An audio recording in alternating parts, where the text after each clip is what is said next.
네, 안녕하세요. 저희 이제 시간이 좀 3분 정도 지났는데요. 오늘 개혁신당 포럼 주경야독 이제 시작하도록 하겠습니다. 주경야독 저희 6회 차에 접어드는데요. 또 함께 해주셔서 너무나도 감사합니다. 주경야독 시작하면서 저희 주경야독 철학 한번 읽고 시작하겠습니다. 개혁신당 포럼 주경야독 철학.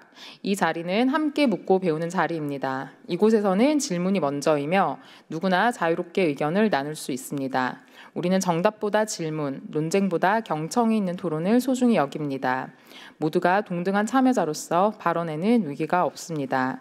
모든 질문은 기록되어 사라지지 않고 다음 논의의 출발점이 됩니다. 우리는 말과 태도로 정치를 바꾸고 민주주의를 만들어갑니다. 이것이 우리가 만들어가려는 새로운 정치 포럼의 모습입니다. 네, 오늘은 저희가 박현모 세종국가경영연구원 원장님을 모시고 청년 세종을 통해 배우는 한국 정치와 리더십이라는 주제로 이야기를 함께 나누어 보려고 합니다. 박현모 원장님은 서울대학교 사회과학연구원 연구원과 한국학중앙연구원 연구실장을 지내며 한국 정치사와 리더십 연구를 선도해온 국내 최고 수준의 정치사학자입니다. 연세대학교 언론홍보대학원 외래교수, 삼성 HR포럼 자문교수로 활동하며 학문과 실무를 잇는 폭넓은 강의와 자문을 이어왔고 미국 조지 메이슨 대학교에서 세종 강좌를 개설해 한국 정치 리더십 연구의 국제적 확장에도 기여해 왔습니다. 서울대학교에서 정치학 박사학위를 받은 박 원장님은 세종, 정조, 태조 등 조선의 정치가를 현대적 관점에서 재해석하는 연구로 널리 알려져 있습니다. 조선 정치가 10인이 본 세종을 비롯해 태종평전, 정조평전, 세종의 수석 리더십 등 다수의 저서를 통해 한국 정치 리더십의 본질과 국가 경영의 원리를 깊이 있게 탐구해 왔습니다. 이처럼 역사적 통찰과 실증적 연구를 연결해 현대 정치의 난제를 해석하는 데 탁월한 학자이신 박현모 원장님을 오늘 모시게 되어 매우 뜻깊습니다.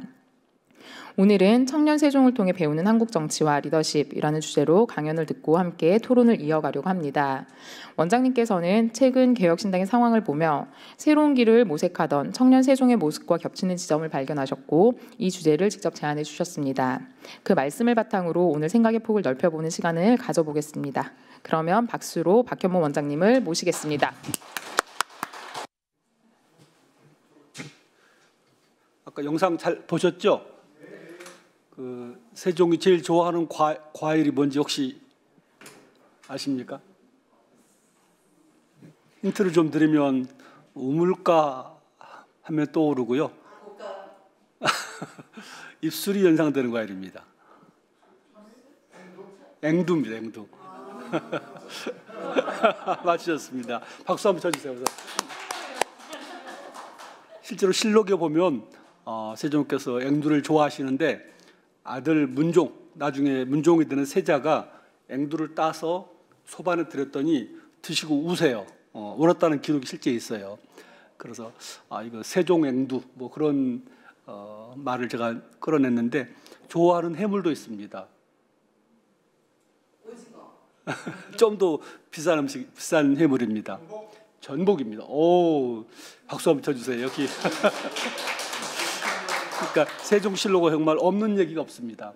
1800페이지에 그 상세한 기록이 보면 야 정말 그 디테일의 끝판왕이다 할 정도로 거의 모든 얘기에 있어서 제가 올해째 벌써 25년째 세종실록을 연구하고 강의를 하고 있네요. 별로 안 놀라시는데 우리나라에서 25년간 세종을 연구한 사람은 저밖에 없습니다. 제가 기존의 그 연구자들을 봤더니 대부분은 뭐 한 6개월, 그러니까 이번에 세종 탄신 몇백 주년이니까 학술 대회를 하자 그러면 그걸 대비해서 6개월 동안 열심히 읽고 논문 쓰고 끝. 어떤 분들은 책을 한번 쓰겠다 해서 또 열심히 쓴 분도 계시는데 그래봤자 3년이거든요. 근데 저처럼 주구장창 세종실록과 놀고 먹고 이렇게 하는 경우 저밖에 없는 것 같아요. 그렇게 하게 된 그 배경, 저력이 뭘까? 역시 그 아까 봤던 세종실록이라는 텍스트입니다. 이 책은 계속 되읽어도 저기 2018년도에 16번이었으니까 지금 이제 18번째 지금 읽고 있거든요. 되풀이해서 읽으면서 보니까 참 놀라운 것은 처음에 읽을 때는 그렇게 열심히 읽었는데 안 보이던 것이 두 번, 세 번째는 또 새로운 게 보이고 요즘에는 아주 또 전혀 다른 느낌을 가지고 보고 있습니다. 특히 요즘 제가 많이 보는 것은 질문, 세종의 질문법인데요. 이 많은 사람들이 뭐 AI 시대에 질문이 중요한지는 아는데 정작 어떻게 해야지 질문을 잘하는지 질문을 잘하는 법은 잘 안 가르쳐 주는 것 같아요. 그래서 제가 세종실록을 좀 유심히 다시 보았더니 눈에 띄는 대목이 세종의 말투입니다. 말 끝에 항상 세종은 어떠한가 의문형, 질문형입니다. 이제 한자로는 그걸 한자로 보면 이제 하여라고 되어 있는데요. 많은 분들이 파란 것은 글씨고 노란 것은 바탕이라고 한자를 모르실지 몰라서 써드리면 하여 보이시죠? 하여는 항상 그 맨 끝에 어떠한가라고 하는 그런 그 의문형 한자 표현인데 우리 하여가 누가 불렀죠? 예, 서태지 하심으로 신세대고요. 이런들 어떠하리, 저런들 어떠하리. 세종의 아버지 이방원도 하여가를 불렀습니다. 어떠하리 이게 전부 다 하여라는 말에서 오게 됐는데 흥미로운 것은 세종이 끝에가 하여인 되면서 연산군 일기도 제가 봤거든요. 연산군 일기는 그 특이해요. 대부분이 한자로 전교, 전할 저자, 왕의 말씀교, 전교, 전언 이래요. 그러니까 직접 말도 안 할 뿐더러 되게 짤막한 말로 예컨대 제주도에 감귤이 있다는데 왜 들이지 아니한가? 뭐 그 평양에 흥청이 있다는데 빨리 들여라. 지시형, 명령형으로 짧아요 보니까. 그래서 저는 제가 볼 때 연산군 일기에서 초반부는요 그렇게 그 굉장히 훌륭해요. 가뭄이 들면 이른바 구원, 말을 구하고 조언을 구하는 그런 낮은 자세도 보이고 또 경연이라고 제가 잠깐 언급을 하겠습니다만 세미나식 어전회인데 세종이 제일 잘했던 거거든요. 경연도 잘해요. 공부도 잘합니다. 왜냐하면 그 우리 조선왕조에서 문종하고 연산군이 제일 왕세자 교육을 많이 했습니다. 가장 오랫동안. 근데 그렇게 공부도 많이 했기 때문에 똑똑한데 어느 순간 이제 자기 어머니의 그 비극을 아는 순간부터 이제 확 뒤집어지긴 하지만 일관되게 짤막한 단답형, 지시형, 명령형 화법은 바뀌지 않습니다. 이 연산군 일기 보면 꼭 제 아들 카톡 보는 것 같아요. 아빠 뭐뭐가 필요해. 뭐 간단하게 그냥 한 줄 있잖아요. 그래서 그 대화의 차이를 좀 보고 있는데 그래서 요즘 제가 세종의 질문 리더십 그래서 세종이 그 질문을 한 것이 한 38개 정도가 굉장히 유의미한 질문이 있어요. 지금 봐도 정말 중요한 질문이다. 그걸 다시 정리해 봤더니 그 세 개는 정말 그 시대의 중요한 전환점을 가져온 트랜스포메이션을 가져온 중요한 질문이 있어서 제가 세종이 던진 위대한 질문 3가지 그래가지고 구라를 풀고 다니죠. 구라는 일본말이 아니고 우리말의 속어라고 사전에 나와 있습니다. 입에서 나온 비단 같은 얘기다 이렇게 얘기합니다. 자, 그래서 오늘 제가 준비한 것은 여러 가지 고민하다가 저도 제일 고민이 많았습니다. 짧은 시간 동안에 여기 오신 분들이 되게 제 강의 듣는 분 중에 제일 젊으세요. 지금 평균 연령이 대부분 제 강의 듣는 분은 CEO들 60대 정년퇴직하신 분들 이런 분들이 많고 이렇게 젊은 세대가 오질 않습니다. 그래서 뭘 하면 좋을까 고민하다가 제가 잡은 것은 청년 세종이었어요.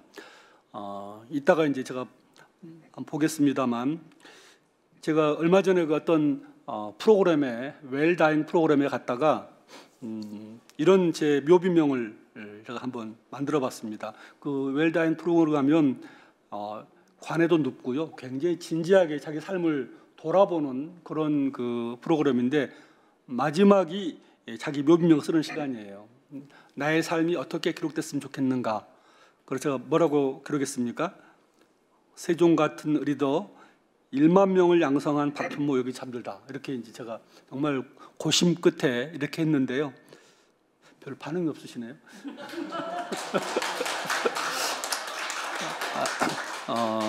이건 전혀 구라가 아니고 제가 진심을 담아서 쓴 얘기입니다.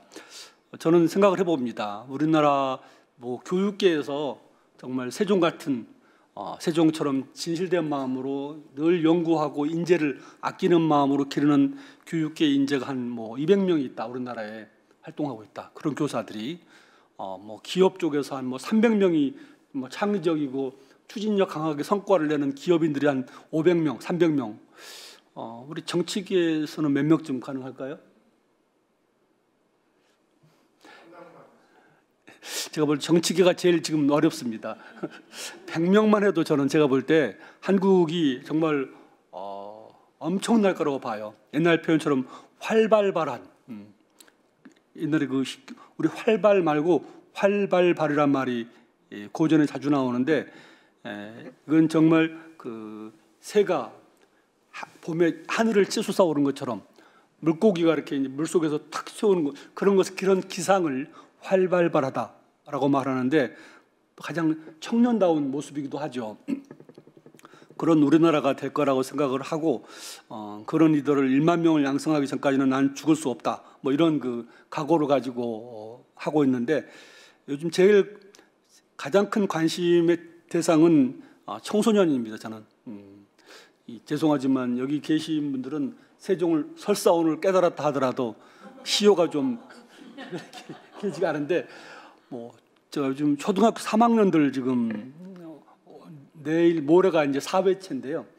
초등학교 3학년들을 데리고 이제 계속 강의를 해요. 물론 거의 놀면서 세종 얘기를 하는데 제가 보니까 저 나이에 제가 만약 정말 초등학교 때나 저는 중학교 때 어떤 선배님 말씀이 제 인생을 참 공부하는 길로 이끌어 주었는데 어떤 결정적인 한마디가 사실 인생을 바꾸는 거거든요. 그래서 아주 일찍 세종을 만나면 좋겠다라고 하고 제가 이제 한국학중앙연구원에 있다가 여주대학교로 11년 전에 가면서도 청년들한테 20살 먹은 청년들한테 세종을 좀 알리자. 그리고 어딘가는 하여튼 묵묵하게 누가 알아주든 알아주지 않든 간에 세종을 연구하는 곳은 필요하지 않겠느냐. 그래서 제가 11년 전에 이제 대학을 옮기면서 그 사이에 한 지금 17,000명 정도가 제 세종 강의를 들었습니다. 물론 그들이 다 세종 같은 리더는 아니지만 적어도 청년들한테 제가 뭔가를 알리는 게 중요하다는 것을 그동안 오랫동안 갖고 있던 저의 생각이었습니다. 오늘 제가 준비한 게 한 3개 정도입니다. 첫 번째는요, 세종대왕 ABC. 세종을 안다 그럴 때 세종대왕 ABC는 좀 알아야겠다라고 생각하고, 두 번째는 세종의 질문법, 아까 말씀드렸던 것처럼 세종은 어떻게 질문을 잘했나에 대한 질문 얘기를 좀 하고, 마지막 세 번째가 이 청년에 관한 것입니다. 청년 세종대왕은 20대 후반 22살 때 왕이 됐는데 그때부터 30대까지 어떤 모습이었고 어떤 고민을 어떻게 풀어갔나, 그리고 그런 청년 세종 얘기가 오늘날 대한민국 청년들에게 어떤 메시지를 줄 수 있나, 이렇게 준비를 했는데 좀 기대가 되십니까? 네, 감사합니다. 이렇게 큰 소리 해주셔서 용기가 납니다. 제가 올해 25년 동안 세종을 하다 보니까 그동안 많은 분들을 만나는데 내가 세종을 좀 안다 하는 분들을 많이 만납니다. 특히 한글에 관한 것은요, 전공을 불문하고 정말 아주 디테일하고 깊숙하게 다양한 학설을 가지고 오십니다. 제가 오랫동안 세종을 연구하다 보니까 책을 가져오기도 하시고 또 하여튼 붙잡아 놓고 1시간 동안 저를 이제 가르쳐 주세요. 그래서 저는 사실 듣는 것만으로도 세종 공부를 많이 하게 되는데 제가 언제부터 내가 세종을 안다라고 할 때 한 5단계가 있다라는 생각이 들었어요. 5단계. 1단계는 듣거나 읽어서 아는 겁니다. 아시겠죠? 전혀 모르는 단계보다 한 단계 높습니다. 2단계는 그것을 말할 수, 듣거나 읽은 다음에 그것을 말할 수 있는 단계가 있습니다. 이건 차원이 다르죠. 아는 거하고. 3단계는 뭘까요? 5단계입니다. 3단계는 5단계 쓰겠습니다. 5단계는 정말 세종처럼 실행하는 겁니다. 3단계는 말한 거 위에 쓴다. 그러니까 우리가 말은 할 수 있지만 칼럼이나 논문이나 책으로 쓰는 건 또 다른 단계거든요. 자, 4단계 선물 한번 걸어볼까요? 4단계. 네? 그건 강의는 말할 수 있는 단계라고 생각해요. 네? 근접했는데 저는 세종처럼 생각하는 단계. 어떤 일 할 때 세종이라면 어떻게 하실까? 어떻게 분석할까? 또 세종이라면 이런 문제를 어떻게 풀어가실까? 이런 그러니까 늘 책 제목 하나가 세종이라면 이런 책입니다. 라면보다 비싼 그 책인데요. 세종이라면 저는 제가 생각할 때 4단계 정도를 추구하는 것 같아요. 여러 가지 상황에서 세종이라면 오늘 참 주경야독 모임에서 어떻게 얘기를 끌어가실까 늘 세종이라면 이렇게 생각하는데, 그래서 5단계까지 했더니 제가 이제 아주 그 이상은 없으리라 생각을 했어요. 근데 어느 날 어떤 그 CEO 한 분이 그러더라고요. 박 교수, 그보다 한 단계 높은 단계가 있대요. 그래서 아니, 실천하고 행동이 최고지 높은 단계가 뭡니까? 그랬더니 매슬로우의 그 인간 발전 5단계에서 마지막이 뭐죠? 자아 실현 단계란 말이죠. 근데 그 책의 개정판에서 나온 거 보면 더 높은 단계는 다른 사람들이 자아를 실현하도록 도와주는 단계래요. 이해되시나요? 그래서 저한테 하는 얘기가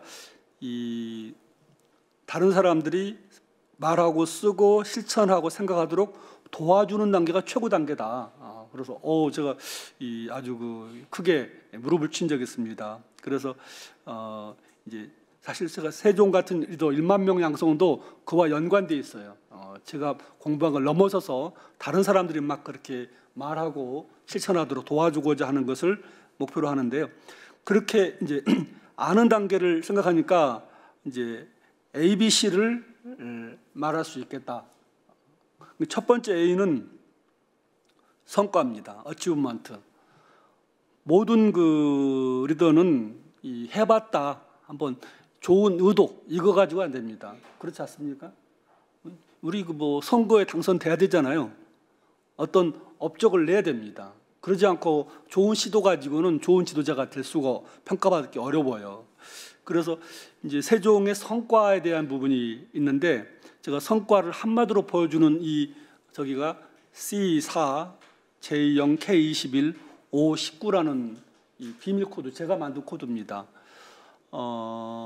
이제 혹시 이거 들어보신 적 있으신가요? 이번 10월 9일 날 우리 제가 JTBC하고 좀 친한 편인데, 거기에 사기꾼이라는 프로가 지금 역사 이야기꾼 이렇게 이제 줄여서 한 말인데, 그때 제가 이제 소개를 하고 대본을 정리해서 이제 나온 얘기가 또 소개를 아주 재미있게 했습니다. 힌트를 좀 드리면 이건 세종시대, 세종이 1418년에 왕이 돼서 1450년에 돌아가십니다. 그러니까 32년 동안에 세종이 살았던 그 시기를 전 세계 과학 기술을 다 최고 성과를 이제 분석을 해봤어요. 표시를 놨어요. 누가? 일본 동경대 교수들이. 그 책을 봤더니 최고 과학 기술이 C가 어딜까요? 중국. 차이나가 4건이에요. 일본은 하나도 없어요. 자기들 했지만. K21 어딜까요? 코리아가 21개예요. 제가 이걸 제 연구실에 이 KBS 팀이 와가지고 장명실 쇼 할 때 책을 보여주던 이걸 그래픽을 만들었어요. 그래서 1418년 또 50년까지 책 제목이 이것 좀 기억해 주세요. 어디 가서 세종 때 과학기술 최고 명품 근거가 뭐야? 그러면 과학사 기술사 사전 8글자입니다. 좀 깁니다. 그러니까 과학사와 기술사에 관한 것을 다 이 사전도 하고 뒤에다가 부록에다가 써놨어요. 그 시기별로. 그래서 아까 왼쪽에는 동양과학, 서양과학사, 오른쪽 동양과학사인데 흥미롭게도 뭐 추구기 한자로서 가로 열고 K 이렇게 써놨어요. 그러니까 K만 세면 21개가 나오고요. C가 차이나가 4개. 그 다음에 제가 기여한 것은 이 한중일을 제외하고도 인도, 아랍, 유럽의 여러 나라들도 다 있거든요. 한두 개씩. 근데 그걸 다 열거하면 너무 길어요. 그래서 이거를 제가 퉁쳐서 한중일을 제외하고 아더스라고 표현을 했어요. 그래서 이제 이래야 사람들이 외우기 좋고 그래서 만든 거가 C4, J0, K21, O19라고 했더니 어떤 분이 이게 이제 그 당시에 말하자면 과학 노벨상감인데 총 62개란 말을 합치면 그 중에 21이니까 47% 만약 그 당시 노벨상이 있다면 47%를 코리아가 독점적으로 차지했던 시기다라고 이렇게 표현도 합니다. 별로 공감이 안 되시나요? 어디 가셔 세종 때 세종대왕 훌륭해 100번 하는 것보다요 K21 알아? 이거 한마디로 다 갑니다. 숫자의 힘이 엄청나거든요. 제가 이따 한번 여쭤보겠습니다. 이 숫자를 다 외우시나 안 외우시나. 지금 약간 좀 졸리우신가요?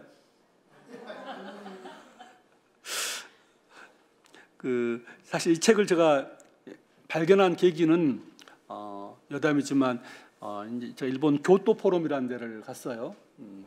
교토 포럼은 5일 동안 세종실록을 나눠서 매일 그 일본의 경단년이라고 우리나라 정경련 같은 데서 이제 아침 9시 반부터 점심 같이 먹고 오후 한 4시까지 매일 공부를 했는데 가서 보니까 그들이 저를 초청한 이유가 뭐냐면 일본 동경 대지진 그때 도호쿠 대학이라고 동경 지진 멀지 않은 곳에서 대학 교수님이 그 모든 걸 다 이제 긴급하게 대피하는데 다른 건 책은 다 버렸는데 유일하게 조선왕조실록 특히 세종실록은 반드시 차에 트렁크 싣고 이렇게 탈출을 했대요. 그게 신문 기사에 났어요. 그래서 이 일본의 기업인들이 대체 그 책이 뭐길래 그렇게 그 교수가 위급한 상황에서 가지고 도망갔나 탈출했나.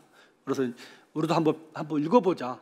그래서 이제 한국에서 세종실록을 제일 오랫동안 연구한 사람이 누구인가를 수소문해서 이제 누구였겠습니까?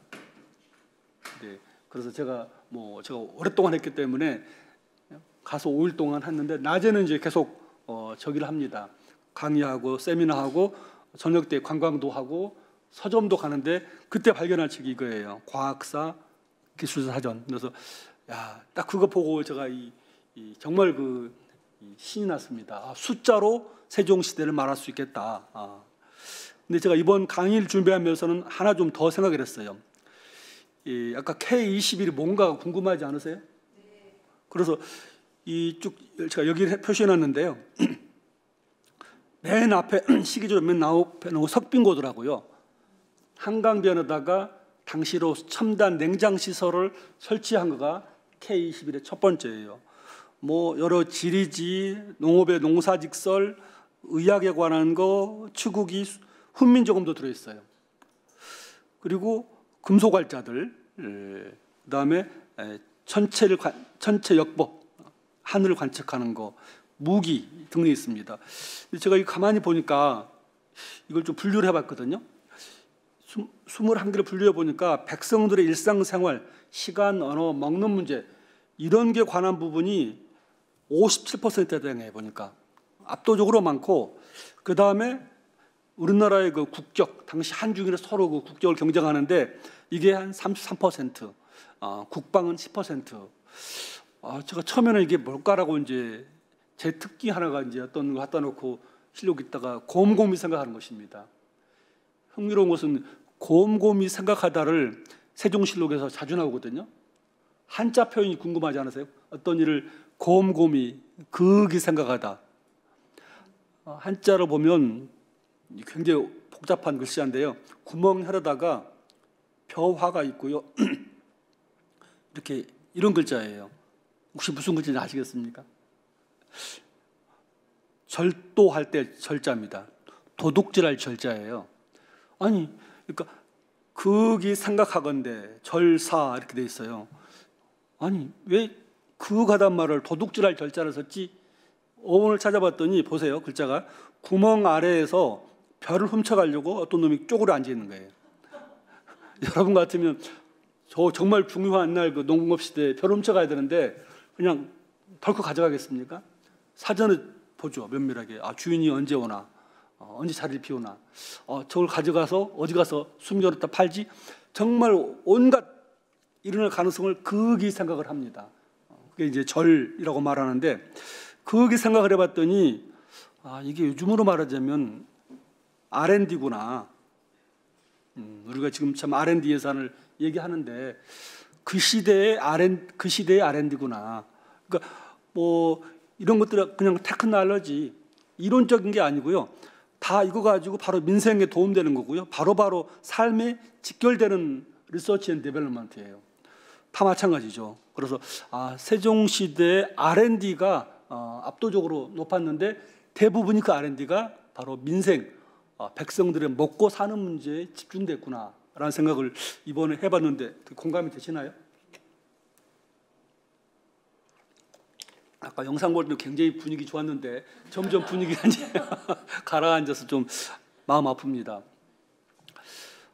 이렇게 하다가 제가 이제 여기 여주 세종대왕릉이거든요. 세종대왕릉을 이제 드론으로 찍은 건데 여기가 이제 동쪽에 왕비가 누워 계시고 서쪽에 세종이 누워 계세요. 저희 집은 한 여기쯤 있습니다. 참고로 제가 11년 전에 여주로 가면서 제2의 고향으로 삼아야겠다 여주를 생각하고 아주 부동산 사장님들을 열심히 만나서 가장 세종을 가리키고 연구하기 좋은 곳을 찾아서 땅을 사고 집을 짓고 살고 있습니다. 전 세계에서 세종이 좋아서 세종대왕릉 걸어서 5분 거리에 사는 사람은 저밖에 없을 거예요. 안 그렇겠습니까?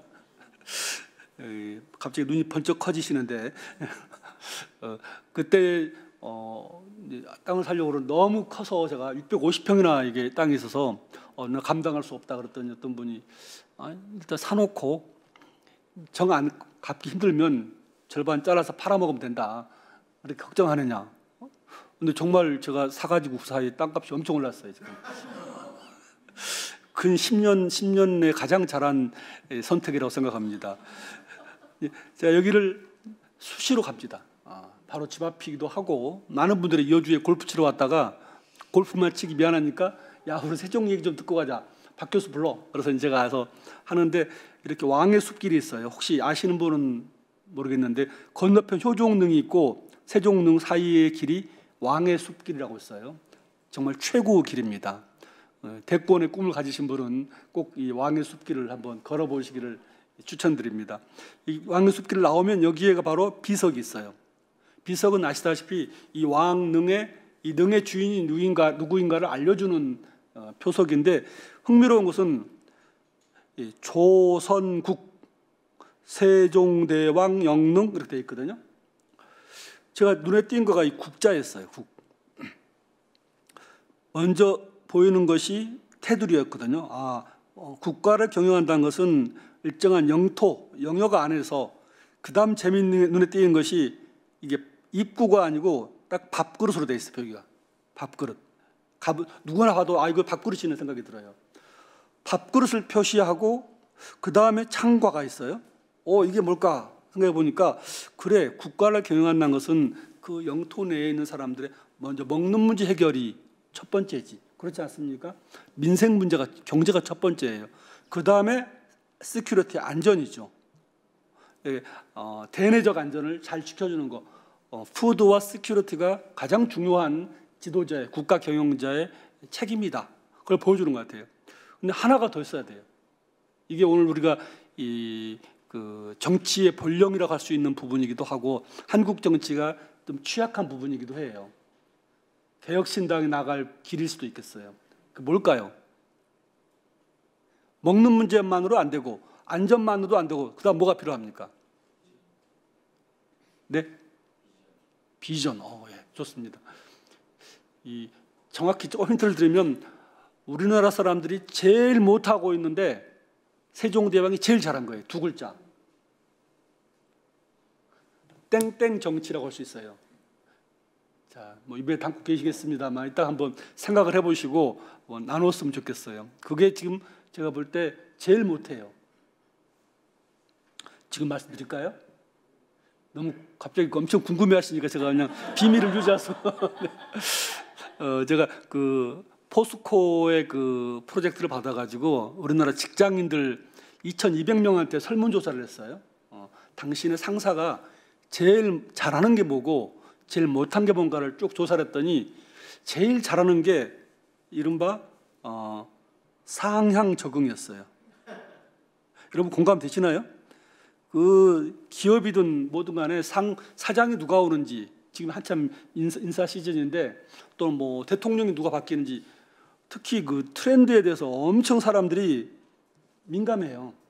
그 조찬강이 그렇게 많은 이유가 다 트렌드 알고 네트워킹 하러 갑니다. 상향적은 최고로 잘한대요. 그 최고로 못하는 게 뭐냐? 하향 소통이에요. 하향 소통은 아래 구성원들이 어떤 생각을 하고 있는지 들어보고 말을 듣고 그들이 갖고 있는 그런 속에 있는 꿈, 비전을 드러내도록 도와주는 거거든요. 근데 하향 소통을 제일 못한대요. 근데 생각해 보니까 하향 소통을 역사적으로 제일 잘한 두 사람을 꼽으라면 이순신 장군하고 세종대왕이에요. 여러분 이순신 장군이 그 나대용 만나가지고 얘기 듣다가 뭘 만듭니까? 거북선의 꿈을 실현시켜 주잖아요. 세종이 장영실, 박연 다 마찬가지예요. 인재들은 주머니 속에 그 송곳 같아가지고 속에 있는 말을 하고 실현하고 싶어해요. 그러지 않습니까, 여러분들은? 다 표정 보니까 하나씩 나도 갖고 있어. 근데 그거를 잘 듣고 힘을 실어주는 것입니다. 그래서 저는 소통이야말로 한국 사람들이 가장 갈급하는데 가장 못하는 거예요. 우리 윤 기자님 있습니다만 우리나라 역사 속에서 정치 쪽에서 제일 소통 문제가 강렬하게 언급된 데가 이명박 대통령 때더라고 보니까요. 사회적 이슈가 된 거가 그때만 어떻게든 추진하는 그런 탑다운 방식이 문제가 되기 시작. 우리나라의 사회 성숙과 함께 충돌됐던 것 같아요. 근데 제가 지금도 소통이 어려워요. 우리 개혁신당은 안 그렇죠? 거짓말하지 마세요. 우리나라의 모든 곳이 다 가정부터 모든 것이 소통이 어려워요. 근데 소통을 잘하면 확실하게 성과가 있습니다. 그래서 첫 번째가 이제 이 먹고 지키는 안전 외에 바로 이 사이에서 구성원들이 더불어 잘 살도록 소통하는 건데 그 소통은 세종을 두 가지를 말합니다. 이따가 말씀드릴게요. 두 번째 B는 뭘까요? ABC에서 브릿지 투 골이라고 제가 이름 붙여봤는데 누구나 다 좋은 성과를 내고 싶어해요. 어치브먼트를. 그런데 대부분 현실이 여기 있습니다. 제가 세종실록 보다 보면 이분의 일하는 방식이 어떤 문제가 생기면 이것은 걸림돌이 아니고 디딤돌이다.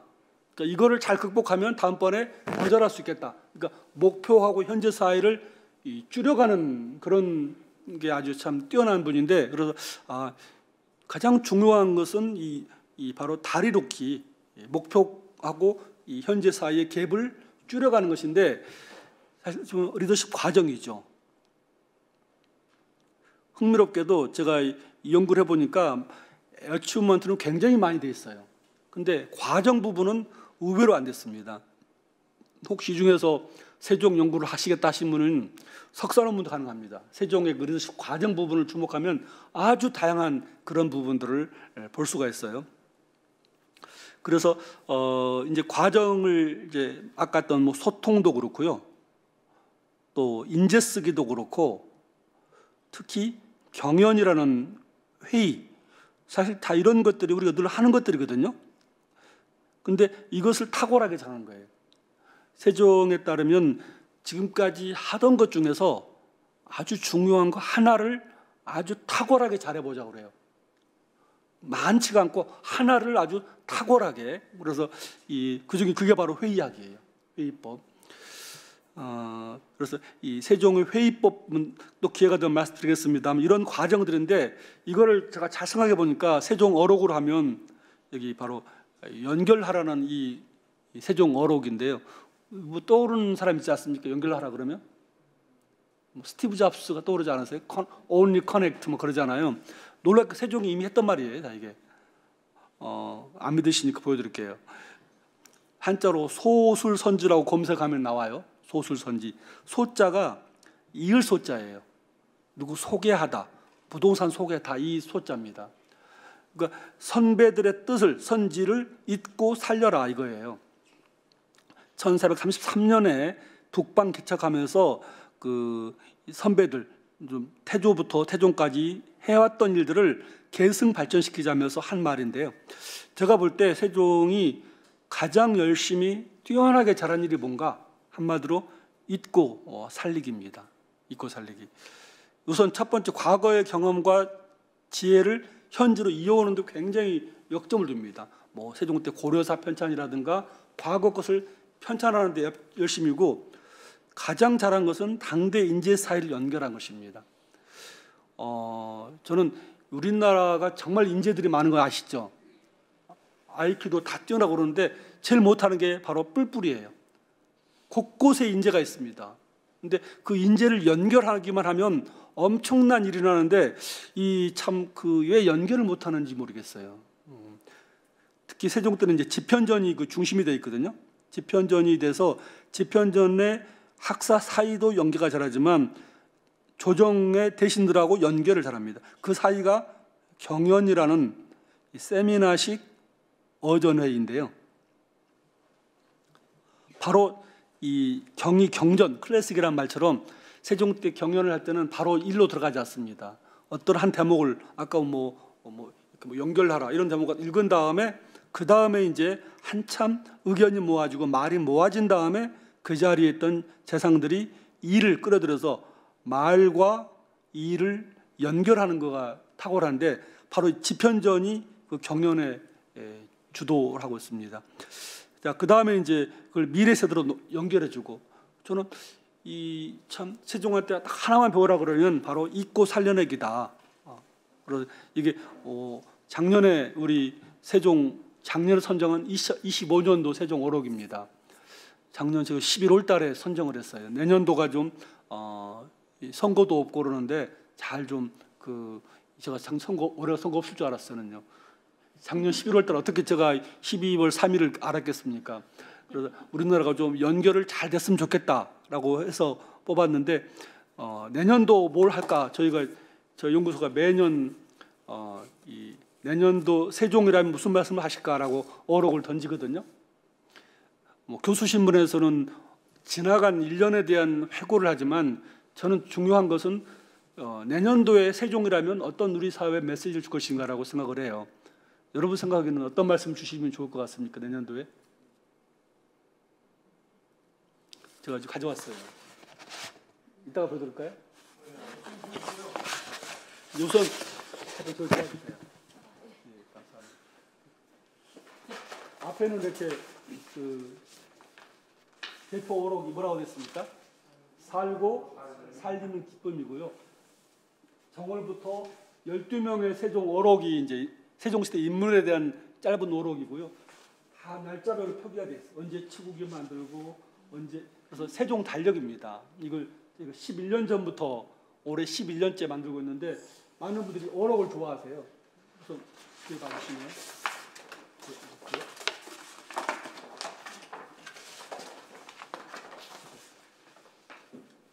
같이 한번 읽어보겠습니다. 시작. 살고 살리는 기쁨. 좀 뿜자가 좀 특이하죠. 이게 이제 1423년 27살 먹은 청년 세종이 처음 그 아버지가 돌아간 지 1년이 돼서 탈상하고 맨 처음 한 말이 이 살고 살리는 기쁨이에요.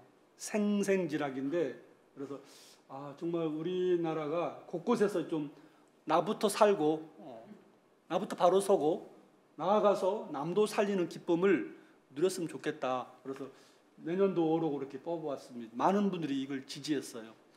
공감되시나요? 욕심 나시나요? 차마 손에서 놓지를 못하시네요. 2개를 가져왔으니까 오늘 좋은 의견 주신 분께. 그래서 매년 어록인데 사실 이건 제가 아침마다 제 거울에도 작게 붙여놨어요. 오늘도 딱 씻고 거울 보면서 나부터 살고 바로 서고 그치지 않고 남도 살리는 기쁨을 주는 그런 하루가 됐으면 좋겠다. 늘 자기 암시를 하는데 굉장히 이게 좋은 것 같아요. 제가 해보니까. 원장님도 한번 해보시면 좋겠습니다. 그래서 우선 연결하라. 이제 올해는 살고 살리는 기쁨인데 잘 연결하는 게 2번, 연결하는 리더십을 보는 게 B가 되고, C는 뭘까요? 컴페어입니다. 제가 보니까 세종만 해서는 안 되고 제 박사 논문이었던 정조를 같이 보는 게 제가 볼 때는 정말 신의 한 수였던 것 같아요. 제 공부로 볼 때 바둑으로 말하면 화점을 너무 잘 둔 거예요. 정조, 세종을 딱 같이 보니까 두 사람이 너무 비슷한데 너무 달라요. 스타일이. 그래서 늘 같이 본 거가 저한테 좀 입체적으로 보게 했고, 요즘에는 많이 이제 강희제하고 또 비교하고요. 가장 요즘 많은 비교가 링컨입니다. 링컨과 세종이 너무 다른 시기에 다른 체제에 살았는데 비슷한 점이 아주 많아요. 그래서 특히 요즘에 그 링컨의 부인, 세종의 부인은 소원왕후이고 링컨의 부인은 누구죠? 그 토든가 그러지 않습니까? 또 줄임말이 하면. 근데 그 링컨 부인은 굉장히 링컨을 많이 속속했던 여자예요. 자세한 거 말씀 안 드리겠습니다. 그래서 그런 그 비교를 할 때 비로소 세종이 입체적으로 드러난다. 그렇게 제가 요즘 하면서 생각했던 얘기이고요. 제가 시간을 많이 썼는데 조금만 더 하고 좀 질문을 봐도 되겠습니까? 가장 제가 따끈따끈한 최근에 다루고 있는 질문법입니다.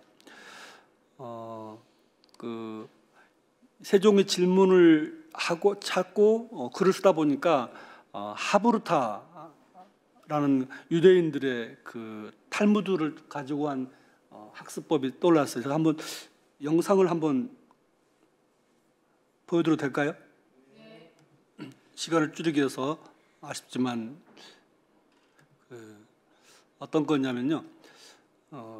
이 KBS 다큐 참 잘 만든 3부작인데 호모 아카데미쿠스라는 걸 보면 어떤 공공장소에 항아리를 누군가가 발로 차고 깨뜨려졌는데 다쳤습니다. 누구 책임이 크냐라고 아까 두 사람이 논쟁이 벌어져요. A는 항아리를 공공장소에 놓아둔 사람이 책임이 크다. B는 아니야, 발로 찬 사람이 잘못이지라고 이제 막 토론을 한참 벌이는데 1차 토론 결과는 항아리를 놓아둔 사람이 잘못이 크다라고 하는 게 가는 듯해요. 근데 탈무드 저자는 하나 조건을 추가합니다. 그런데 항아리를 놓은 데 말고 다른 데로 갈 수 있었음에도 불구하고 굳이 그 길로 갔다면 선택지가 있었는데 그래도 놓아둔 사람이 책임이 큰가라고 이제 이런 식으로 상황이 확장되거나 재확장되면서 문제가 굉장히 복잡한 측면이 있음을 드러냅니다. 저는 한마디로 이게 핵심이라고 봐요. 같이 공부하고 토론하는 거가 이게 간단한 문제지만 점점 상황이 복잡하구나. 아주 제가 생각할 때 이 정치라는 것은 일종의 그 큐빅과 같다. 그러니까 이 사람이 볼 때는 분명히 진리가 있지만 다른 사람 볼 때는 이게 진리거든요. 그러니까 여러 개의 복합적 진리가 하나에 뭉쳐 있는 것이 이 정치다라고 생각해요. 저 에데모스 잠깐 PPL을 좀 하겠습니다. 다들 읽어보셨죠 이거? 조선의 정치가 10인이 본 세종. 네, 원장님 읽어보셨습니다. 예, 제가 이거 오늘 필독서라고 안내해드렸는데 이게 제가 8월달에 올해 8월에 나온 신간입니다. 사실은 이제 이게 조선의 정치가 10인이 본 세종, 그러니까 아버지 태종이 본 세종은 아들 세종은 다르고요. 또 세종의 아들 수양대군이 본 세종은 또 달라요. 뭐 신숙주가 본 세종, 황희가 본 세종, 10명이 입체적으로 세종을 바라보는 거죠. 큐빅처럼. 근데 참고로 제가 제일 쓰기 힘들었던 대목이 아내 소원왕후가 본 세종이었어요. 제가 왜 그런가 봤더니 제가 아들도 돼봤고 아빠도 지금 역할을 하고 있고 상사도 모셔봤고 또 직원도 이제 데리고 일을 하는데 가장 못 해본 넘사벽이 아내의 입장인 것 같아요. 정말 그건 제가 알 수가 없는 영역이더라고요. 그래서 원래 5월 달에 책이 나와야 되는데 계속 3개월 미뤄졌습니다. 물론 제가 이걸 읽고 이제 그 길을 가능했던 것은 조선 후비 열전이라고 있어요. 저도 나중에 발견했는데 조선 말에 만든 후비 왕비를 말합니다. 후비 열전이라고 그러죠. 여러 권짜리 그 책을 보면서 이 왕비의 존재가, 왕비란 사람이 이른바 퍼스트 레이디도 아니고 여염집 그런 그 부부 사이의 한 여자도 아니고 굉장히 폴리티컬한 정치적인 존재이고 조정의 내명부라는 대부분의 그 여성 영역을 다스리는 정치가예요. 그래서 그걸 이제 보면서 이제 비로소 글을 쓸 수 있었습니다. 핵심은 제가 앞에서 말하냐면 정치란 일종의 그 장님들이 여러 명의 맹인들이 코끼리 그리기다. 일정 시간 딱 만져보고 어떤 사람은 다리를 그리고 어떤 사람은 배를 그리고 어떤 사람은 뭐 꼬리를 그리고 상하를 그리고 그런 것처럼 아주 복잡한 것을 그린 것을 서로 소통할 때 비로소 온전하게 근접하게 코끼리를 그린 것처럼 정치에서 내가 하는 것만이 옳다고 보는 것은 전혀 그 정치에 대한 그 몰상식이다. 맞나요? 그런 표현이 그런 생각이 들어서 바로 문제의 복잡한 측면을 이해하지 않으면 그건 정치를 안다갈 수 없다. 그걸 알아가는 과정이 이 토론이고 세종의 이런 호상 논박 도입법이 바로 그런 것입니다. 말 그대로 호상, 상호를 바꿔서 호상이라고 됐습니다. 우리 그 심심한데 같이 한번 좀 세종어로 한번 읽어보실까요? 자, 시작. 내가 의논하라 함은 서로 논박하면서 각기 마음속에 쌓인 바를 진술하라는 뜻이다. 한자를 보시면 의지사, 의논하라는 일은 즉 호상, 상호로 바꿨죠. 호상, 논하고 박하라는 얘기다. 그 다음에 뭐냐면 각각 진술하라. 모두 다 한 명 한 명 모두에 담화시킵니다. 그 세종회의법 하나가 다사리가 있어요. 다사리예요. 그것은 다 살외게 하다라는 그런 그 우리 순말인데 각진을 바로 다살이라고 표현합니다. 어떤 때는 23명에게 다 말시켜요. 한마디 한마디씩. 그러면 깃발 들고 있는 병사가 말을 버벅거리는데요. 재상과 정승이 못한 말을 합니다. 가끔 용조도 그런 다살을 시킵니다. 조선 후기에. 장구 들고 있는 친구가 또 말을 해요. 저는 이 다사리가 굉장히 그 힘 있는 회의라고 생각을 해요. 한국 사람들이 있잖아요. 말해보라고 말 안 하는데 마이크 주어지면 어떻게 합니까? 다 말 잘해요. 이게. 그래서 다사리는 또 다 살게 하다. 이렇게도 볼 수 있는데 그래서 이 다 속에 있는 말을 내놓으라, 꺼내놓아라. 건말 단계를 지나서 속말 단계까지 기지개 펴듯이 다 내놓게 하는 이 세종의 호상 논박 경연 방식이 저는 이 하브루타나 마찬가지로 본질을 이제 파고들게 합니다. 여기에서 가장 핵심이 뭔가를 팔고 무엇보다도 여러분 우리도 회의 많이 하시죠?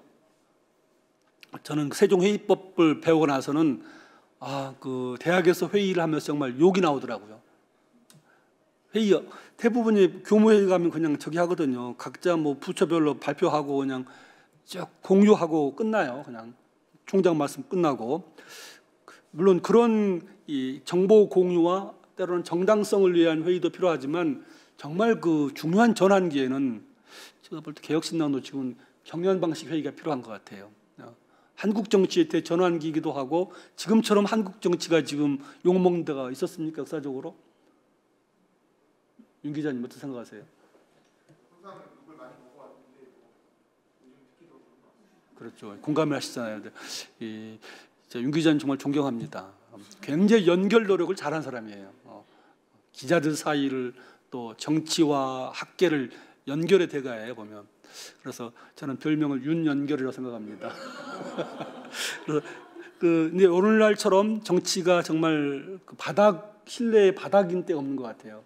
이럴 때는 정말 경연 방식을 해야 돼요. 그래서 이렇게 할 때 시나리오 1 어떻게 할 것인가, 시나리오 2 이런 식의 경연을 하는 게 정말 저는 우리나라를 바꿀 거라고 생각하는데 조금만 더 해도 되겠습니까? 네. 그 지루하시면 바로 손을 들고 말씀해 주세요. 제가 질문하는 임금 세종이라고 할 때 딱 떠오르는 말이 이 세종실록 어록이었습니다. 우리 또 같이 한번 읽어보겠습니다. 시작. 임금이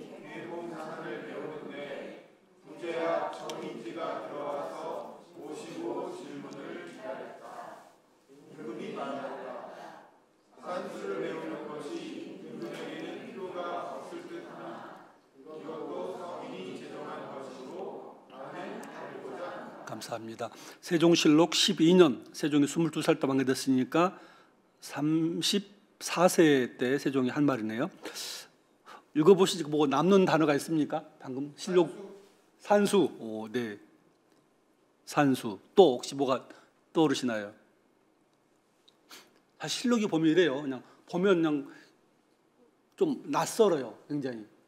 그래서 근데 좀 들여다보면 이제 한문을 같이 보는 정인지. 그 앞에 세종이 배워요. 수학책을. 가르친 사람은 정인지예요.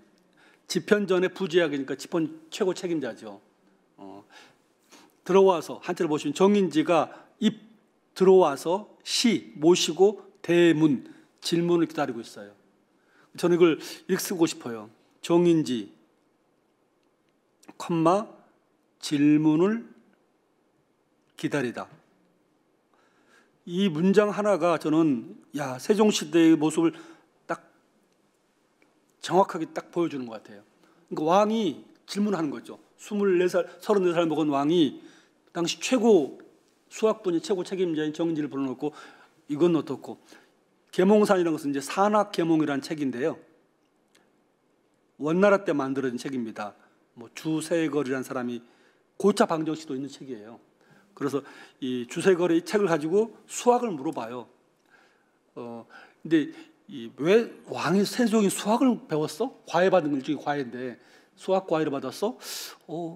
근데 변명을 좀 해요. 내가 수학까지 배울 필요 없다고 할 수도 있겠으나 이건 주공이 만든 것이기 때문에 내가 수학을 배우고자 하겠어. 이건 뭘 말하냐면요. 그 당시가 한참 농사직설, 농사에 관한 지리, 천체관, 음악 모든 수학의 원리를 모르면 일꾼들이 그 나란 일을 하기 어려운 시기였어요. 근데 안 해요. 하라고 그래도. 그때 어떻게 합니까? 왕이 하는 거죠. 내가 해볼게. 내가 수학 배울게. 이 소문이 삽시간에 퍼집니다. 내년에 과거 시험에 나올 수 있겠는데. 그래서 왕이 먼저 수학을 배우는 거예요. 그 다음에 다 인재들이 수학을 배웁니다. 그래서 왕이 묻고 신하가 최고 인재가 질문을 기다린다. 이게 바로 전형적인 세종시대 모습이라서 이 그림이 한 장이 인상이 되고요. 이건 짧게 줄이겠습니다. 제가 그 38개의 세종의 질문 중에서 3개가 이건 정말 아주 탁월하다. 3가지입니다. 첫 번째는 1432년 아까 그 세종이 질문할 그 시기입니다. 이 설날에 오늘 정오에 일식이 일어납니다라고 서운관에서 예보를 합니다. 경복궁 건정대로 다 나와서 하얀 옷 입고 우리 드라마 보셨죠? 이제 구식이라고 일식을 지키는 거죠. 근데 일식이 안 일어나요. 아마 다른 왕들 같으면 태종 같으면 그냥 곤장을 칩니다. 너희들 맨날 하루 밥 먹고 하는 일이 그건데 그거 하나 못 맞춰? 사실 그 옛날에 그 일식을 다 별의 움직임 보고 맞추기 쉽지 않거든. 지금도 쉽지 않아요. 또 아니면 유배를 보내요. 세종이 뭐라고 하는 줄 아세요? 혹시 중국에서 가져온 역법이, 경들이 지금 중국 역법을 가지고 하고 있는데 우리나라하고 맞지 않는 건 아닐까 하여라고 또 물어보는 거예요. 공감이 되시나요? 다들 중국 역법은 옳다고 전제하고 있어요. 그런데 안 맞는 것 아닐까라고 전제를 의심하고 재검토한 질문이에요. 놀랍게도 1호부터 딱 10년 걸립니다. 10년 걸려서 칠정사 내편이라는 아까 K21 하나가 돼 있어요.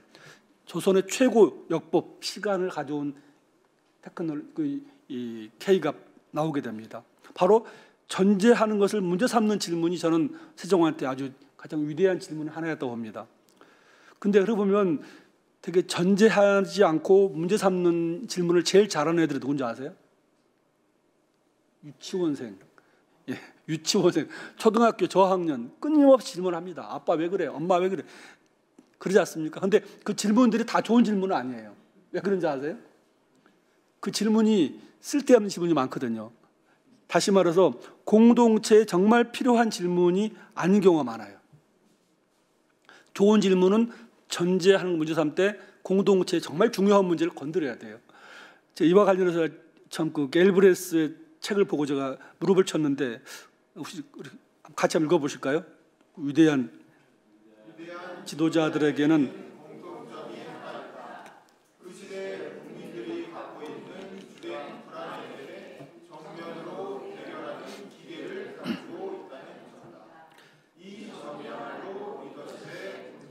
감사합니다.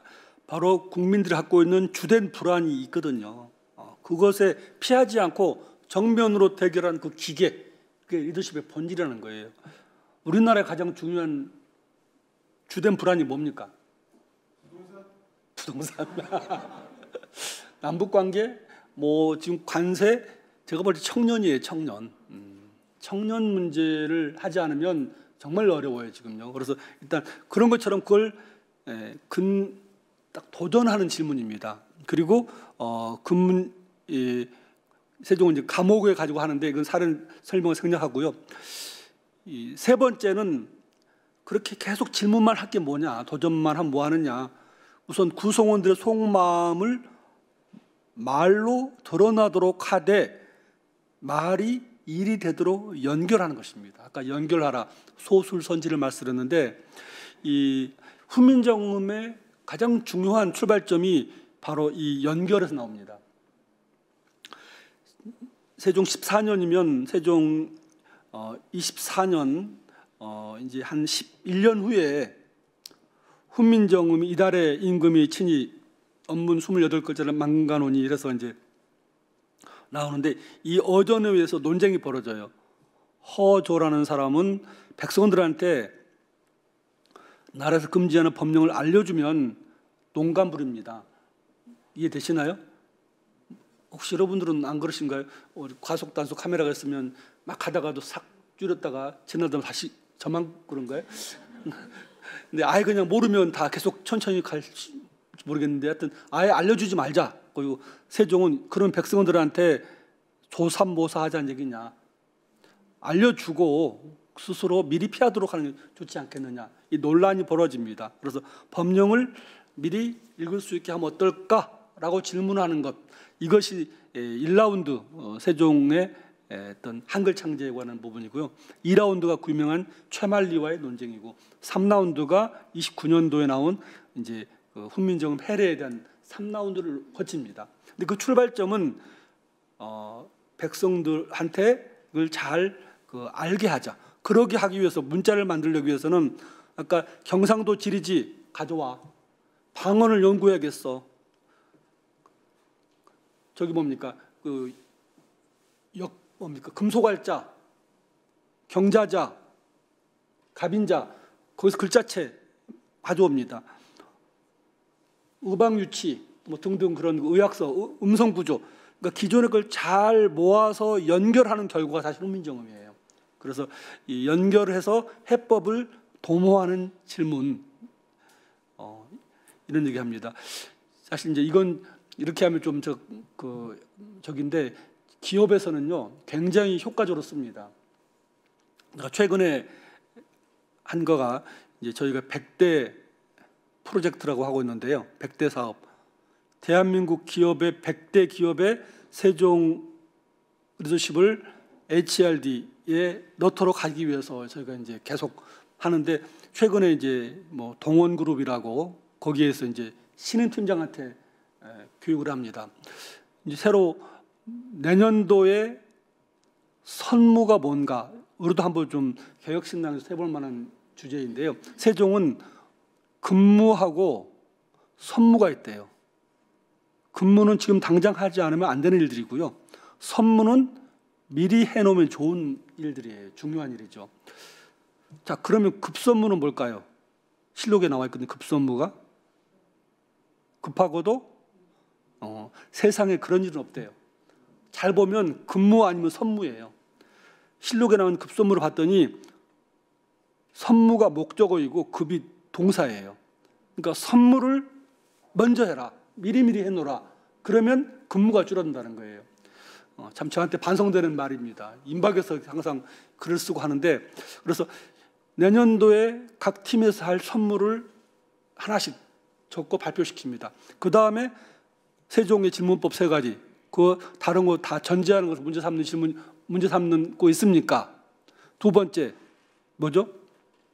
정말 회사의 중요한 문제를 컨프런트, 당면하는, 도전하는 문제입니까? 세 번째가 다 연결해서 해답을 찾고 있습니까? 이런 과정을 거치면요, 뭐 너무나 간단하지만 내년도에 뭘 가장 좋은 각 팀의 과제를, 미션을 설정하게 됩니다. 그래서 이런 식의 그 세종의 질문법이 단순하게 어떤 지적을 넘어서서 당면한 문제를 풀어가는 프로그램으로서 많이 이용이 되고 있습니다. 그래서 3C라고 그랬습니다. 첫 번째 C가 뭐였습니까? 세종의 질문 3가지. 금방 잊어버려. 챌린지, 도전하는가. 두 번째 뭐였나요? 컨프런트. 세 번째가 커넥트. 그래서 앞으로 오늘 그 보신 다음에 세종처럼 질문하기 위해서 이 3가지를 스스로에게 해보시면 정말 올바른 방향의 질문을 하고 있는지를 알 수가 있고요. 이걸 자꾸 해보면 질문을 잘하게 됩니다. 제가 보니까 공부를 잘하는 방법은 다른 데 있는 게 같잖아요. 우선 공부 잘하는 애하고 친해야 돼요. 그래서 가까이 가서 좀 보고 배우면 벤치마킹 하는 거죠. 세종이 질문 잘하는 왕이니까 세종을 잘 따라하면 된다라고 생각합니다. 이제 마지막 오늘 본론 주제인데 좀 쉬었다 할까요? 시간이 어떠신가요? 그래도 잠깐 제가 보니까 끝날 때 질문하라고 하면 다들 도망가고요. 굉장한 부담을 느낍니다. 그러니까 제가 생각할 우선 여기까지 잠깐 하고 질문을 좀 나눈 다음에 마무리하면 어떨까 싶습니다. 네. 쉬어도 좋습니다. 그리고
그 편안한 마음으로 질문 나누고 대화 나눈 다음에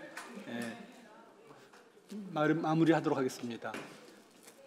제 얘기 어렵진 않으시죠?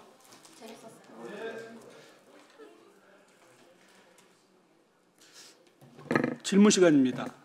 네. 마이크 켜야 되나요, 선생님? 네, 마이크 켜고 질문해 주시고 기존의 규칙 기억하시죠? 짧고 간결하게. 내 이야기가 아니라 질문. 네, 질문 부탁드리겠습니다. 네. 이제 저기 강연 되게 잘 들었고요. 저는 이제 외국에 프랑스에서 조금 오래 살다 왔는데 그러다 보니 항상 그런 생각을 많이 하거든요. 왜 조선은 망했나? 이렇게 세종대왕 때 이렇게 엄청난 과학적 그러니까 흥행을 했는데 왜 조선은 망하고 서양은 그 르네상스 시대였잖아요. 르네상스 시대 때 과학을 해갖고 나중에 산업혁명까지 이런 막 했잖아요. 그래서 제가 생각하는 건 시장 문제라고 생각하거든요. 그러니까 조선은 시장 자체를 무시했고 이제 서양은 시장이 계속 발전하게. 근데 왜 그렇게 됐나 보면은 조선은 유교 철학을 이 왕이 자기의 어떤 뭐라고 하지 그 실력을 입증을 안 해도, 그러니까 이제 전쟁을 해서 돈을 뺏건 돈을 막 하지 않아도 유교 철학을 만들어온 통치 체제가 너무나도 안정적으로 할 수 있었기 때문에 굳이 돈을 벌려고 전쟁을 하거나 시장을 만들 필요가 없었던 거예요. 그래서 제가 생각할 때는 이게 가장 큰 문제라고 생각하는데, 그렇다면 저렇게 똑똑하신 세종대왕은 이 통치 체제에 대해서, 왜냐하면 그 뒤에 세종 이후에 연산군도 그렇고 이 왕들의 약간 광기가 저는 너무 도덕을 기반으로 네. 한 지독한 통치 체제 때문이라는 생각이 들거든요. 그럼 저렇게 똑똑한 세종이었다면 그런 거에 대한 질문이나 불만이 없진 않았을 것 같아서 혹시 아시는 게 있다면? 예, 선생님. 상당히 톤이 높으십니다. 네, 차분히 질문 부탁드립니다. 제가 이제 그 질문으로 읽는 세종 하면서 나온 주제가 그거였거든요. 세종 때 수차라고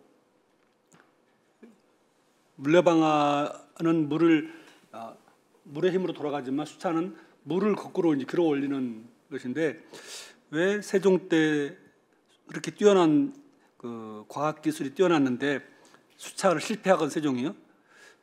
세종은 왜 실패했고 그것을 에딘버러 영국에서는 성공했거든요. 방적기를 해서. 대체 그 차이가 뭐냐라는 질문을 이제 던져요. 그러면 그 질문을 실록에서 한 대목을 가지고 이제 토론하고 놓친 게 뭔가, 바로 이 부분인데,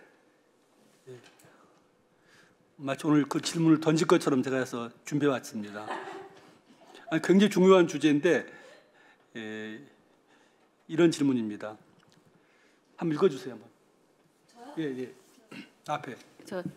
저기 문부터 읽으면 되나요? 예, 그렇습니다. 영국은 산업혁명 초기에 수차를 활용해 방적기 등 기계의 동력을 공급하며 대량 생산 체제로 나아갔다. 그런데 조선, 특히 세종시대에는 자경루 같은 정교한 자동기가 있었고 수많은 수차 실험을 했는데도 왜 기계화된 대량 생산 체제로는 발전하지 못했을까? 네, 이게 이제 질문이에요.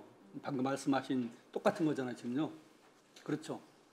네, 그래서 이제 세종 때 어떻게 수차를 관리하고 왕이 이 박서생이라는 사람 아마 처음 들어보셨을 텐데, 박서생이라고 경상도 비안 사람이에요. 일본 갔다 와서 일본은 수차를 통해서 그 농사를 다 활용하는 거 보고 우리도 하자고 합니다. 그래서 세종도 하는데 결국 실패를 해요. 지금 경상도 가면 이렇게 그 박서생과 함께 만들어놨어요. 근데 제가 그 중에 보니까 잘못된 수차를 만들어놨더라고 보니까요. 왜냐하면 이렇게 사람이 밟는 것을 하지 말고 물이 돌아가도록 하는 게가 자격 수차거든요. 근데 이렇게 고증을 않고 그냥 수차만 만들어놨는데, 핵심은 방금 이미 답을 주셨는데, 실패 원인을 보면 조선에서는 이렇게 그 기술에 대한 생각, 유럽의 어떤 실용과 과학 탐구, 가장 핵심이 이 상공업, 머천트의 발달과 이런 등등이 있어요.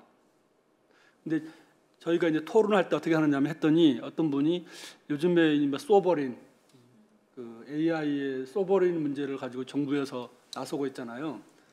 이거 실패한다는 거예요. 우리 토론에 따르면 정부가 주도한 세종대가 바로 실패한 정부 주도에 하다 보니까 왕이 강조하니까 수령들이 막 혼내거든요. 수차를 돌리라고. 근데 밤이 되면 다 그냥 멈춰 있는 거예요. 밤에 돌아야 되는데 보일 때만 하는 거죠. 관리들이 올 때만 하고. 그래서 소버린 그 방법도 결국은 기업 쪽에서 끌어가지 않고 정부가 하면 또 실패할 거다라는 얘기를 나눴어요. 그리고 우선 아까 질문을 하실 때 그 큰 질문하는 것은 좋은 질문이 아닌 것 같아요. 조선이 왜 망했나? 이것은 좋은 질문이 아니에요. 아니 그 500년의 기간을 가지고 어떤 때는 성공했고 어떤 때는 실패했고 업다운이 있는 거거든요. 근데 예컨대 좀 더 질문을 바꾼다면 세종까지 그렇게 올라갔는데 왜 갑자기 문종 이후부터 무너졌느냐? 제 질문이 그거였어요. 근데 제가 네. 문장을 잘못. 네. 그래서 안 그래도 좀 상처받으실 것 같았어요. 상처 안 받아요. 하도 많이 받기 때문에 많이 받는데 저는 그래서 뭐 안 망한 나라가 어디 있어요? 뭐 안 망한 왕조가 다 망했죠. 근데 중요한 것은 언제 올라갔고 언제 내려갔느냐라는 부분이고 그 변곡점들을 그 찾는 게 중요한데요. 그 제가 볼 두 가지가 중요해요. 제가 이제 논문 썼는데 아까 소통이 중요하다고 그랬잖아요. 소통은 두 가지입니다. 세종한테. 첫 번째는 말의 소통이에요. 이런 커뮤니케이션이 첫 번째가 중요해요. 두 번째가 자리의 소통인데요. 그러니까 일이죠. 이 코오디네이션이라고 볼 수 있어요. 직언을 받아들이고 말을 경청하는 게 있는가 하면 세종은 적재적소가 아니고요. 적소적재예요. 이게 제가 배운 것인데 먼저 어떤 미션이 북방 영토다. 적소가 있어요. 그 다음에 누가 좋을까 생각해서 김종서를 보냅니다. 음악 혁신, 적소. 그러니까 항상 미션 퍼스트예요. 세종 인재 쓰기는. 그게 바로 인재 소통, 자리의 소통입니다.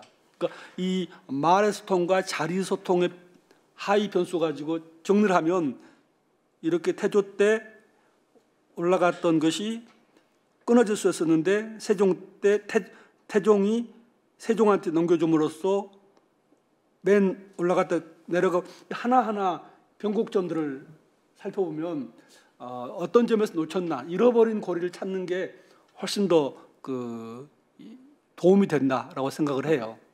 너무 제가 긴 답을 했으면 죄송합니다. 또 다른 분도. 예, 다음 질문 있으신 분.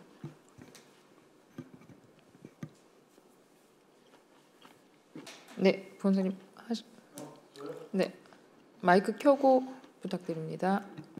질문을 하고 싶지만 너무 사소하고 작은 질문인 것 같아서 망설이고 있었는데 확 불러주시네요. 제가 책을 읽다 보니까 네. 몇 가지 쫄리는 부분이 무수히 많죠. 워낙 그 위대한 인물이니까 쫄리는 게 너무 많은데 그 중에서 사소하게 쫄리는 것 두 개만 말씀드리면 전문용어로 쫄린단 말은 무슨 말입니까? 죄송합니다. 아까 구라처럼 그런 용어인데 캥긴다, 너무 위축된다. 너무 훌륭한 분이니까 제가 이렇게 오그라든다. 뭐 그런 건데 위축된다인데 첫째. 아니 세종대왕님은 그 잠을 너무 안 자고 밤새 노력하시고 잠을 너무 안 자고 노력하시고 이게 가능한 건가? 내가 생각하는 인간의 적절한 수면 시간은 보통은 7, 8로 얘기하지만 내가 알기로는 10시간인데 내가 10시간 잡으면 다음날 너무 몸이 좋은데 이게 위대한 인물이 이게 가능한 건가? 또 하나는 아니 후궁을 여러 명이나 뒀는데 어떻게 아내와 사이가 그렇게 좋고 아내의 존경을 받고 이게 가능한 건가? 이거 말고도 좀 고상하게 위축되는 부분이 너무 많아서 아이고 이거 세종의 리더십 이거 어떻게 배우나 했지만 이런 사소한 이 두 가지가 계속 질문하고 싶었는데 너무 유치한 것 같아서 망설이고 있었는데 이 진짜로 이렇게 가능한 겁니까? 유치한 질문은 없습니다. 어떤 질문도 다 정말 굉장히 중요하다고 생각을 합니다. 우선 그 세종 수면은 참 제가 볼 때도 거의 불가사의한 정도인데요. 새벽에 한 보통 이분이 5시쯤 일어나시더라고요. 그래가지고 맨 처음에 그 조강이라고 그래서 아침 세미나를 먼저 하고 저녁에 한 9시, 10시 정도 주무시는 것 같아요. 그래서 그 굉장히 자기 혹사 시간으로 볼 때 이게 아주 강했고 그러다 보니까 이제 건강이 아주 안 좋아지셨는데 참고로 그 저희가 제가 이따가 연결되는 부분이니까 이게 저희가 청년 세종 처음 보셨죠? 저희가 만든 세종 어진입니다. 만원꼴에 있는 50대 세종 말고 30살 세종을 하면서 옷도 볼 다르잖아요. 세종 후반부에 이제 붉은 용포를 입거든요. 왕이 바뀌거든요. 근데 30살 때 세종을 보니까 뭐라 그러냐면 요즘 내가 맞는 옷이 없대요. 왜? 반대예요. 살이 빠져서. 세자일 때, 왕자일 때는 비중하셨는데 계속 잠 못 자고 고민하고 그러다 보니까 이 옷이 다 헐렁헐렁해서 이렇게 맞는 옷이 없다 할 정도로 힘들어합니다. 왕된 지 8년째인데 그래서 세종의 그 수면 부족 이런 부분들은 사실 역대 왕들의 정조도 그렇거든요. 상시적인 수면 부족으로 힘들어했던 것 같습니다. 두 번째 부분에서 아내의 존경은 많은 분들이 궁금해하시는데 잘 안 물어보지 않으시죠? 되게 이제 끝나고 쉬는 시간에 이렇게 개인적으로 와서 물어보시는데 참고로 제가 역대 왕들의 부인들 여기는 왕비와 후궁을 포함한 왕이죠. 이걸 다 계산을 해봤습니다. 압도적으로 많은 사람들은 연산군하고 광해군입니다. 연산군이 14명, 15명 그러니까요. 근데 두 사람을 빼놓고 나머지를 봤을 때 태종, 숙종 이런 사람들이 한 8명, 9명 그래요. 세종은 6명밖에 안 돼요. 후궁 6명 밖이란 말 알아도 됩니까? 플러스 1해서 왕비에서 한 7명 정도인데 세종은 메달권에 못 들어갑니다. 근데 중요한 것은 저도 제가 써놨어요. 보시면 책에 보시면 왕비한테 정말 존중받거든요. 또 왕비하고 후궁 사이가 아주 좋아요. 예를 들면 소원왕 왕비가 막내 아들을 낳고 세종이 가장 총애한 사람이 신빈 김씨인데 이거 너무 우리 유튜브 나가는데 이렇게 해도 다나 모르겠다. 이 신빈 김씨는 그냥 그러니까 왕비하고 침소를 거두는 무술이었어요. 그러니까 가장 침소를 거두는 무술인데 세종께서 그 무술이를 마음에 드셨던 것 같아요. 8명인가를 낳아요. 나중에. 근데 놀라운 것은 이렇게 되면 통상 우리가 생각할 때 왕비하고 신빈하고 막 싸워야 되잖아요. 사이가 아주 좋아요. 8째 막내 아들을 신빈한테 키워달라고 부탁을 해요. 실대가 없으면 못하는 거거든요. 여러분 생각할 때는 야 고생하라고 그게 아닙니다. 다 신빈이니까 다 사람들이 근데 제가 이제 하나 이것은 연구의 결과로 보자면 왕비가 첫 번째 문종 낳고 막내 낳을 때까지 출산의 기간을 계산했더니 1.5년만 한 명씩 출산을 하고 있더라고요. 여러분 한번 생각해 보세요. 1년 좀 지나서 좀 쉴만한데 또 애가 들어섰어요. 또 쉬려고 또 들어서 계속 낳거든요. 8명을. 그럼 어떨 것 같아요? 제발 좀 저리 가라. 그러지 않겠습니까? 그런 수치적인 측면 외에도 세종께서 굉장히 깍듯하게 대우를 합니다. 예를 들면 이제 저는 우리 역사에서 소원왕만큼 존중받은 왕비가 있었나 싶을 정도인데요. 항상 왕비가 들어오면 세종은 일어섰습니다.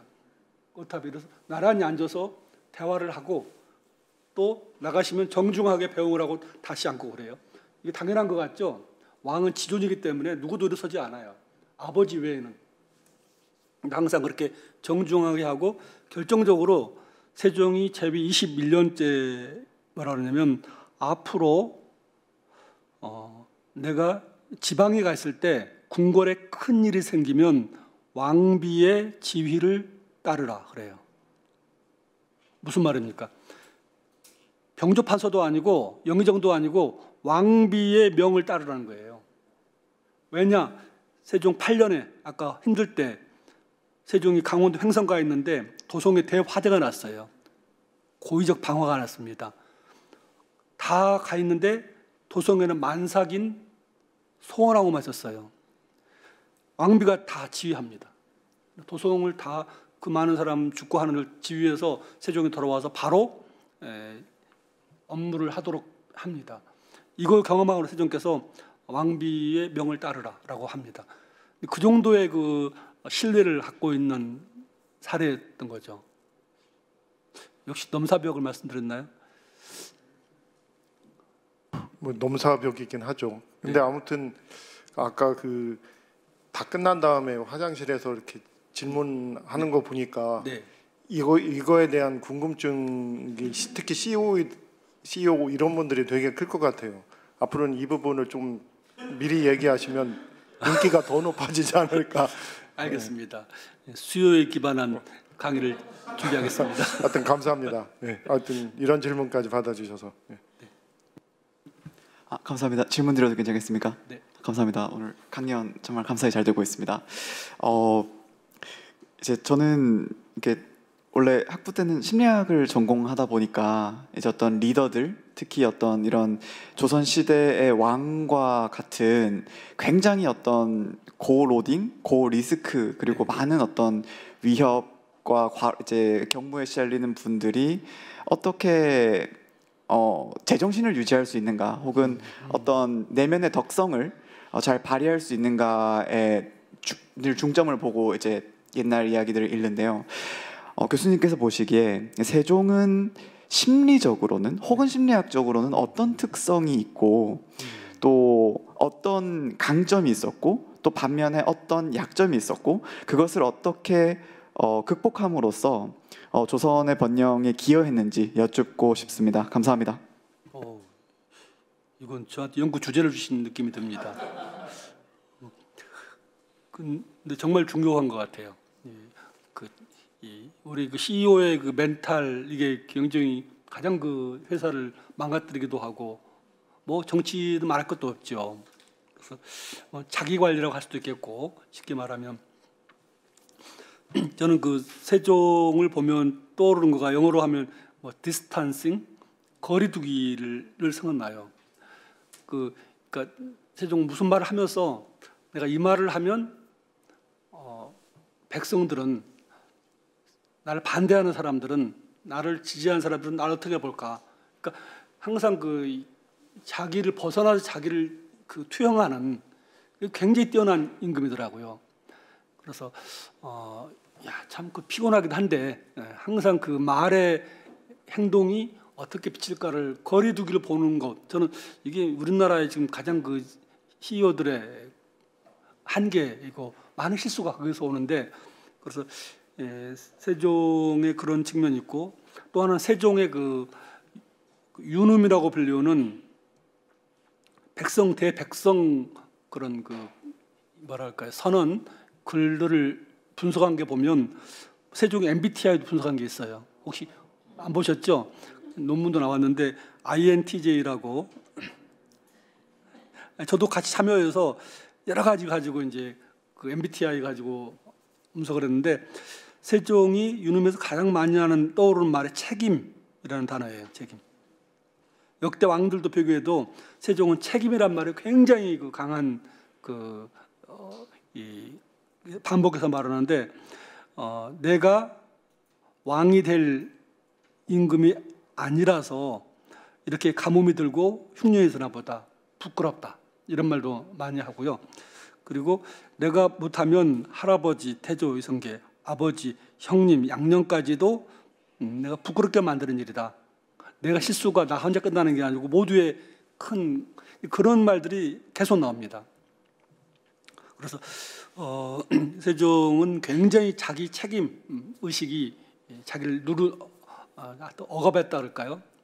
짓눌린 그런 심리를 많이 보여주는 것 같습니다. 근데 세종의 강점이라면 이제 그거를 혼자 갖고 있지 않고 잘 대화를 나눕니다. 세종하고 보면 이제 특히 집현일 하사들한테 뭐 그런 것까지 물어보시나 너무나 시시콜콜 물어보시는 거예요. 제가 이제 하나 이런 비유를 들 수 있는데 이제 제 지도 교수님이 이제 뭐 우리 윤 기자도 잘 아는 김홍우 교수님이라고 이제 정치학과에서 이제 찾아가면 뭐 한 시간 정도, 1시간 반 정도로 얘기를 하는데 제가 별 얘기를 다 하고 나와요. 연구실 문 닫고 돌아서면서 이 바보가 뭐 이런 얘기까지 다 했지 할 정도로 그냥 다 얘기하거든요.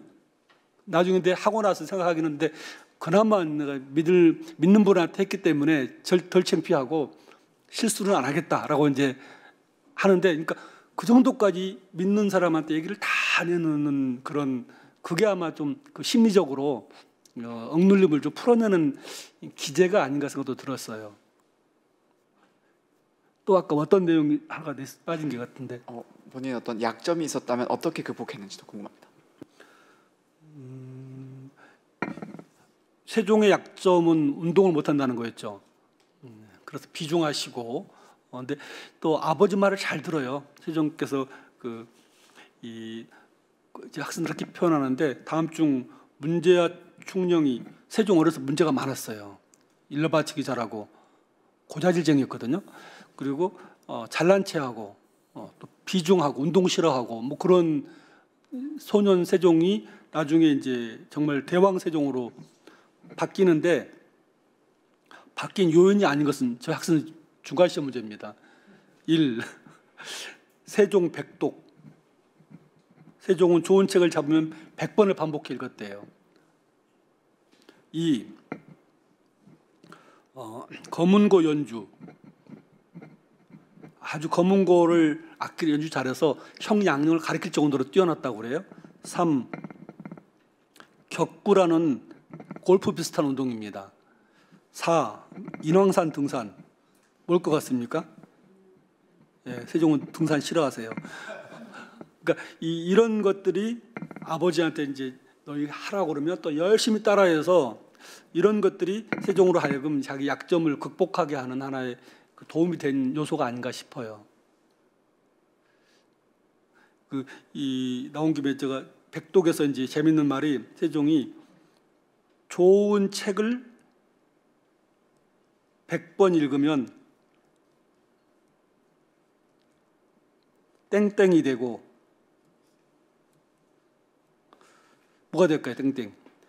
그중 하나를 실천하면 땡땡이 된다.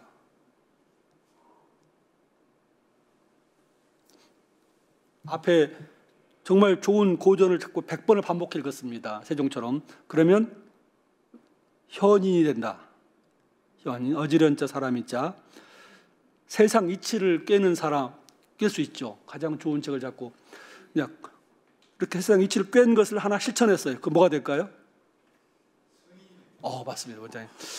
역시 성인이 됩니다. 성인은요, 세상 이치를 꿰는 걸 넘어서서 실천한 사람이에요.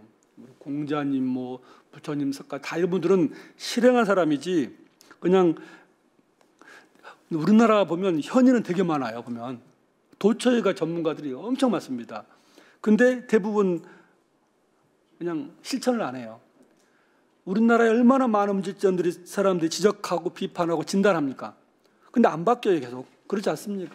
청년 문제 계속 하지만 안 바뀌어요. 왜 그런지 아세요? 실행하지 않기 때문에. 그래서는 우리는 좀 성인이 필요하다. 그럴 때 어떤 분이 이렇게 하더라고요. 세종을 그동안 고마운 존재로만 이해했는데 필요한 존재로까지 바꿔가야 된다. 이해되시나요? 한글도 만들어주시고 고마운데 내가 이걸 하려고 하는데 정말 도움이 되는 그런 길을 놓고 다리를 놓아주는 그런 분으로까지 우리가 나아가야 된다라고 하는 사람도 있었습니다. 좀 더. 네, 네. 질문 드리고 싶은데요. 저도 세종대왕에 대해서는 공부하면 할수록 참 대단하다.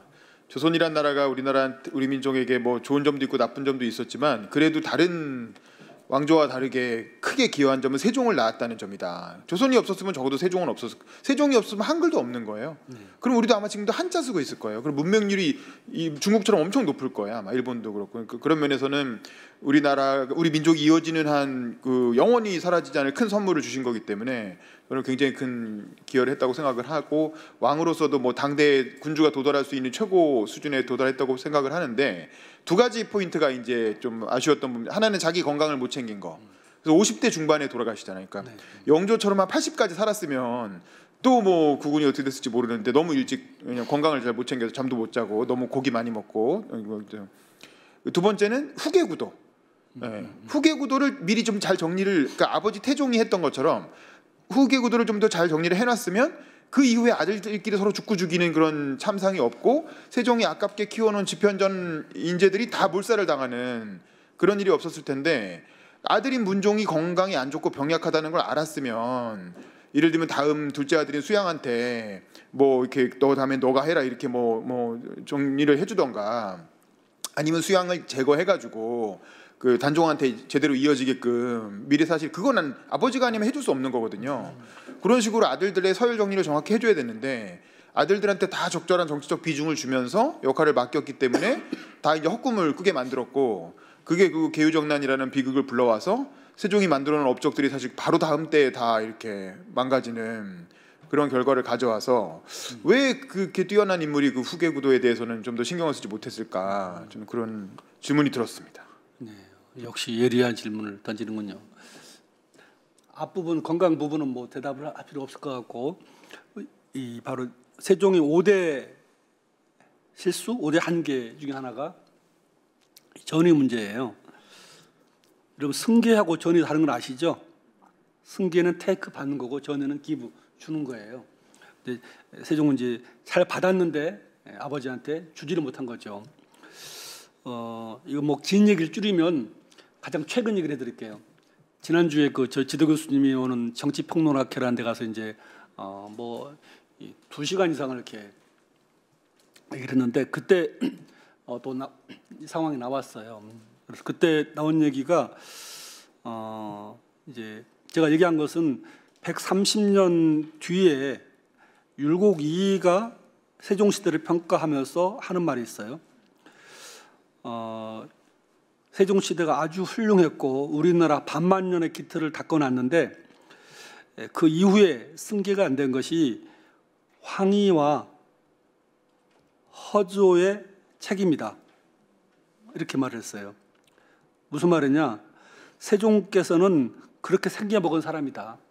무슨 말이냐면 세종은 누구 말을 경의 말이 훌륭하도다, 아름답도다 해보자. 이건 잘하시지만 안 돼. 야 그만해. 집어쳐. 이런 거 못해요. 그런 캐릭터란 거예요. 그런 걸 알았으면 옆에서 보좌를 잘했으면 그 이후에 그런 대비도 할 수 있었을 텐데 그러니까 왕은 뭐라고 못하고 옆에 있는 황희 허조를 비판하기 율곡이에요. 어쨌든 간에 세종이 캐릭터가 그런 사람이다 라고 얘기하고 있는데 지난주에 얘기한 것은 뭐냐면 세종께서 아니 그렇게 이른바 영국의 재헌 의원 내각제처럼 문종이 병약했으니까 왕은 큰아들 이항인데 이항이하고 아니 총재 또는 이제 총리처럼 셋째 수양을 해서 함께 하도록 그런 제도를 좀 만들었으면 피할 수 있지 않았을까 그런 얘기를 하시더라고요. 어떻게 생각하십니까? 왜냐면 의원내각제도 했으니까. 그리고 사실 이것은 세종의 하나의 중요한 모델, 하나인 이 정도전의 구상이기도 해요. 재상 총재제, 총재가 끌어가는. 이것은 전혀 불가능한 것은 아니었고 할 수 있었는데 제도적인 기반을 닦았더라면 저는 제가 잘 처음 들었거든요. 그런 의견은. 그래서 제도의 중요성 저는 그렇게 인식을 했습니다. 네. 죄송한데 앞에 오셔서 마이크 켜고 저희 아니면 소리가 안 들어가거든요. 네, 부탁드립니다. 감사합니다. 네. 저는 조금 늦게 들어와서 소개를 못 드렸는데 초등학생 가르치고 있는 교사입니다. 예. 그래서 아까 하브루타 질문법 이야기가 나왔는데 한때 그 초등학생들 저희 교육 방법 중에서 하브루타 방법이 엄청 유행했던 적이 있어요. 네, 네. 근데 이제 그때 제가 학부 시절에 저희 이제 교수님께서 뭐 하브루타법이라고도 할 수 있고 소크라테스 뭐 삼파법이라고도 할 수 있게 계속 질문 주고받는 방식으로 네. 이제 수업을 하셨던 게 아이들하고 수업을 하는데 큰 도움이 됐습니다. 그런데 이제 세종 같은 경우도 이런 어떤 천재이고 타고난 어떤 선천적인 뛰어남을 갖고 있기도 하지만 이 세종한테도 뛰어난 어떤 스승이 있었는지 좀 궁금하고요. 네. 네. 두 번째는 이런 다양한 능력들을 이렇게 세종한테 이렇게 불러일으켰던 어떤 영감의 원천, 뭐 아주 메인이 되는 게 책인 것 같은데 책 외에도 뭐 다른 어떤 소스가 좀 있었는지 그런 것들이 궁금합니다. 네, 이상입니다. 좋습니다. 역시 스승님은 스승의 관심이 많습니다. 세종의 스승은 두 분이 있어요. 세종이 얘기하는 한 분이 이수란 분이 있고요. 또 한 분이 김토라는 사람이 있어요. 실력을 보면 이수는 이제 세종의 표현에 따르면 수원에서 세종이 있는 경복궁까지 또는 이제 그 경복궁 옆에 있던 준수방이라고 불리우는 지금의 효자동 있죠. 거기서 잘하셨는데 오감에서 출퇴근형 스승이었어요. 오감에서 이제 오감에서 들리는 백성들의 이야기, 그 다음에 고전의 정말 중요한 부분들을 알려주고 깨우쳐주는 그런 그 고전 내용과 민생의 상황들을 알려준 사람이었다. 재밌는 사람은 김토란 사람인데 이것은 동반 생활자형이었어요. 옛날에 이 자녀를 기를 때 같이 놀게 하거든요. 같이 배우고 혼자 안 배우고 같이 배우고 그래서 이수한테 배운 것을 들으면 같이 토론했대요. 실력 그대로 토론이라고 했어요. 토론은 저게 맞나? 우리한테 이게 맞지 않나? 이렇게 함께 의논하는 그런 그 신화가 있었대요. 그래서 이 두 사람이 세종은 자기를 만드는 가장 큰 중요한 스승이었다고 얘기를 합니다. 그래서 참 저 이것도 좀 재밌었어요. 옆에 같이 놀면서 배우는 친구 같은 신화가 있었구나라는 부분이고요. 답이 됐나요? 네, 좋습니다. 네, 감사합니다. 지금 벌써 8시 24분이어서 저희가 6분 정도밖에 안 남았어요. 원장님 뭐 조금 더 마무리를 하시겠습니까? 네. 조금만 더 그러면 오늘 사실 본론을 말씀 안 드렸어요 지금. 네. 세종에 대해서 앞부분은 네. 지금이 어쩌면 이게 바로 가장 그 부분인데 중요한 하이라이트인 것 같습니다. 앞에 그래서 제가 이제 광화문 동상 앞에서 청년 세종 어진 발표하고 이렇게 한 이유가 다 핵심이 그거거든요.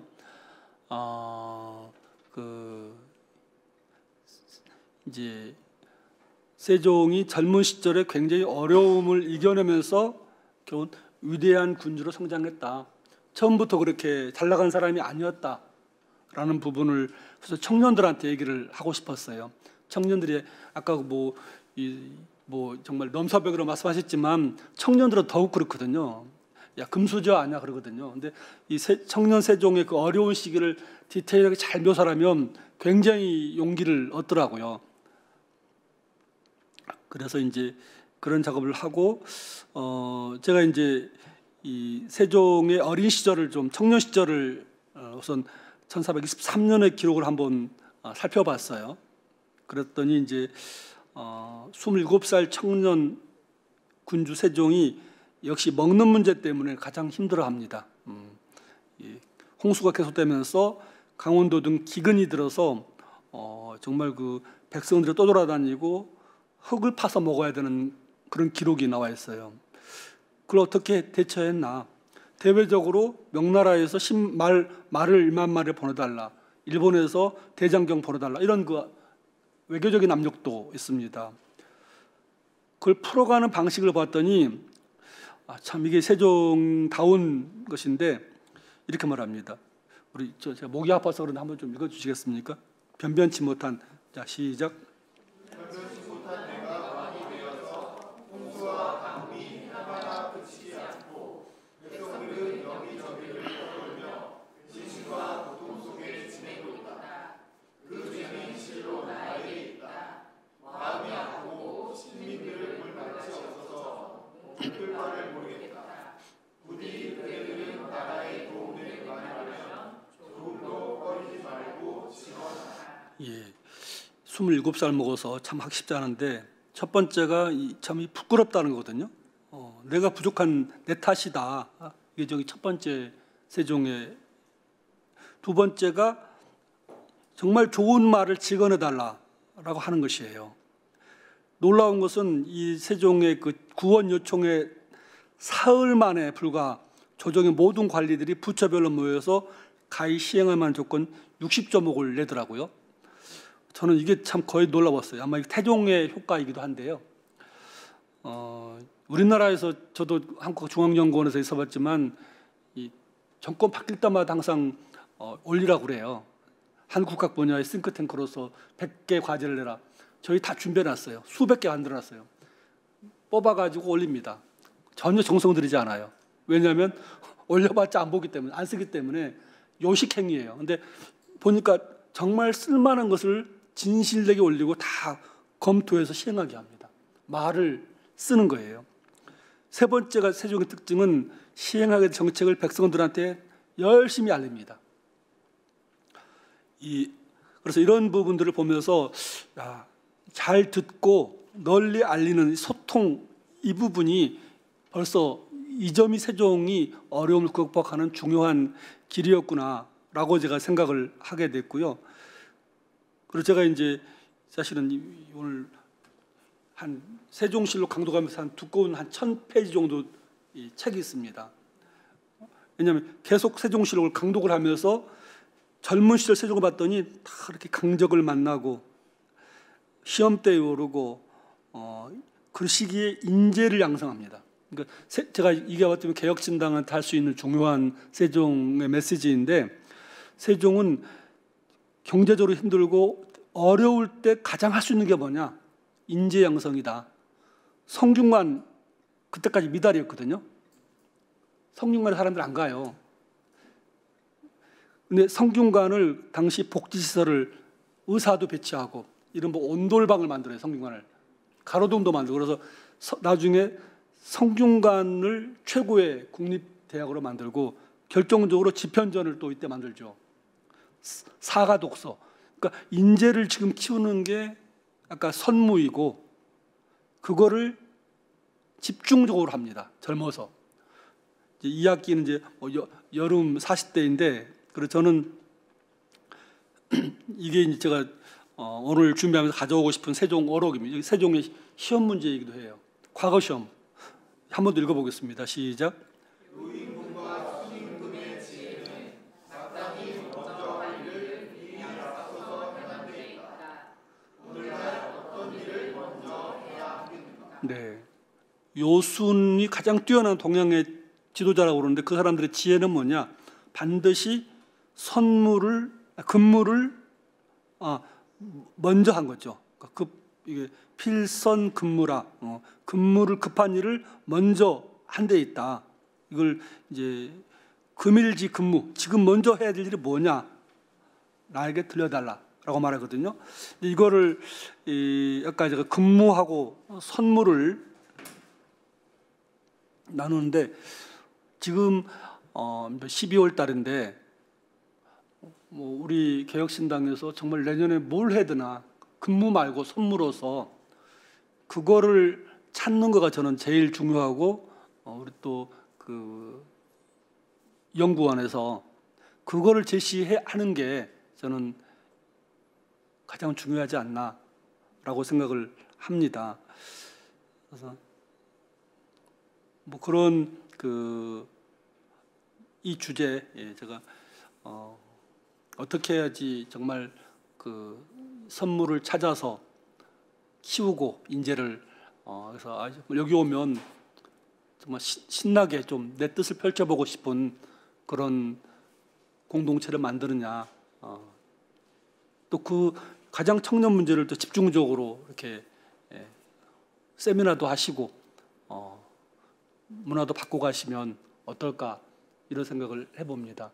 사실 이건 제가 열린 질문이에요. 제가 답을 가져오기보다는 방금 세종의 이야기를 가지고 대한민국 청년 문제를 어떻게 풀어가면 좋을까 이상입니다.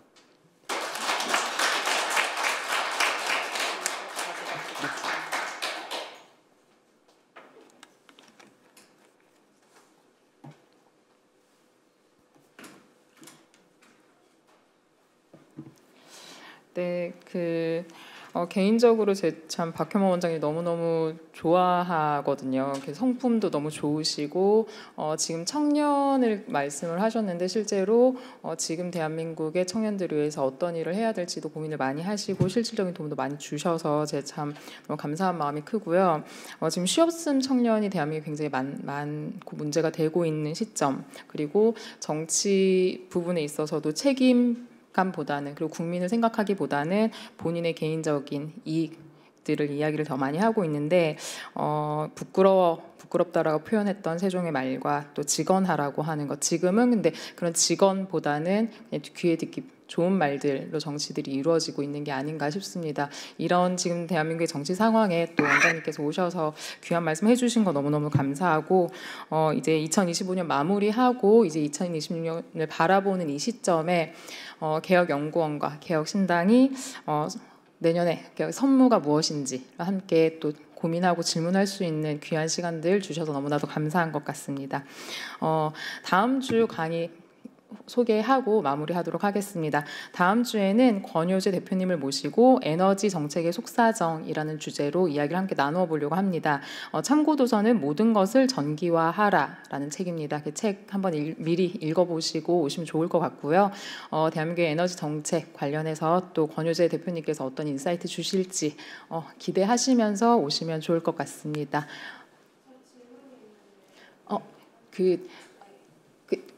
지금 그러면 저희 인사 마무리하고 좀 하도록 하겠습니다. 네, 끝내고.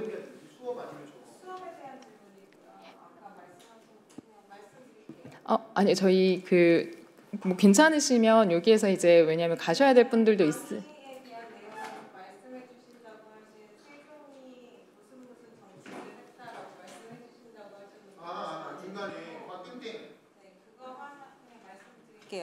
그거 하나랑 세종이 ABC라고 말씀을 하셨는데 처음에 그거가 성치고 그 다음 게 브릿지 투 골이라고 하셨고 C는 컴페어리라고 하셨는데요. 제가 이걸 생각했을 때는 컴페어리 골의 이유가 된다고 생각을 했거든요. 컴페어한 결과가 그러니까 비교한 결과가 그 목표가 되는 그거 지점이라고 목표로 가는 지점이라고 생각했는데 그런 관점에서 봤을 때 그리고 윤음이라고 말씀하셨고 그런 것들을 세종이 이제 뭐뭐 정치에 반영을 해서 하셨다고 생각이 드는데요. 그것들의 예랑 그러니까 뭐뭐 정치의 답이 뭔지랑 그다음에 그것들이 어떻게 그 ABC라는 부분과 연결되는지랑 그리고 그것들이 어떤 모양, 그러니까 구체적으로 어떤 기술이나 모양으로 나타났는지 그리고 그것들로 인해서 어떤 결과가 그러니까 결국에 그 정치, 뭐뭐 정치와 연결돼서 어떤 식으로 그 비교라고 해야 되나요? 네, 그런 네. 식으로 되는지 좀 말씀해 주시면 감사하겠습니다. 네, 짤막하게 말씀드릴까요? 네, 사실 거의 지금 답을 말씀해 주셨어요 이미요.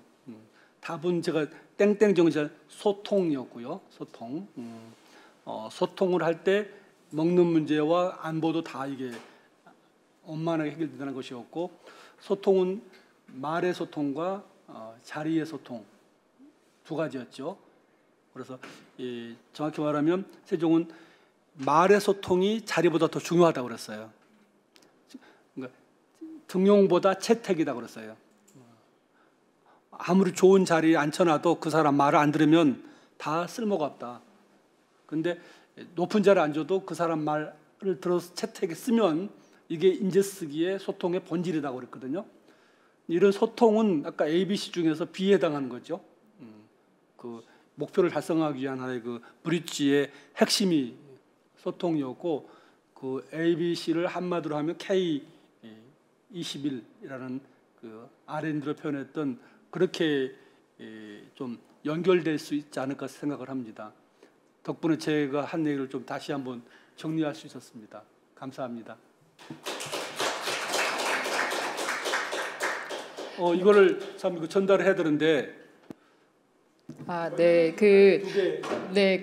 박현모 원장님, 저는 참 너무너무 감사한 게 강연을 이렇게 하시면 꼭 선물을 가져와서 이렇게 또 주시더라고요. 그래서 어떤 분께 선물을 주실지 원장님께서 직접 선물 증정식을 우선 원장님하고 우리 연결고리를 해주시는 우리 또 아닌가요? 제가 직접 오늘 우리 다음에 오시는 분들 네. 아주 그 펼친 거는 이걸로 이분이 펼친 거 같이 들고 이게 살리고 살리는 기쁨. 그래서 모두가 일터에서 신명나게 살아 움직이는 나라를 만들자. 생생지락입니다.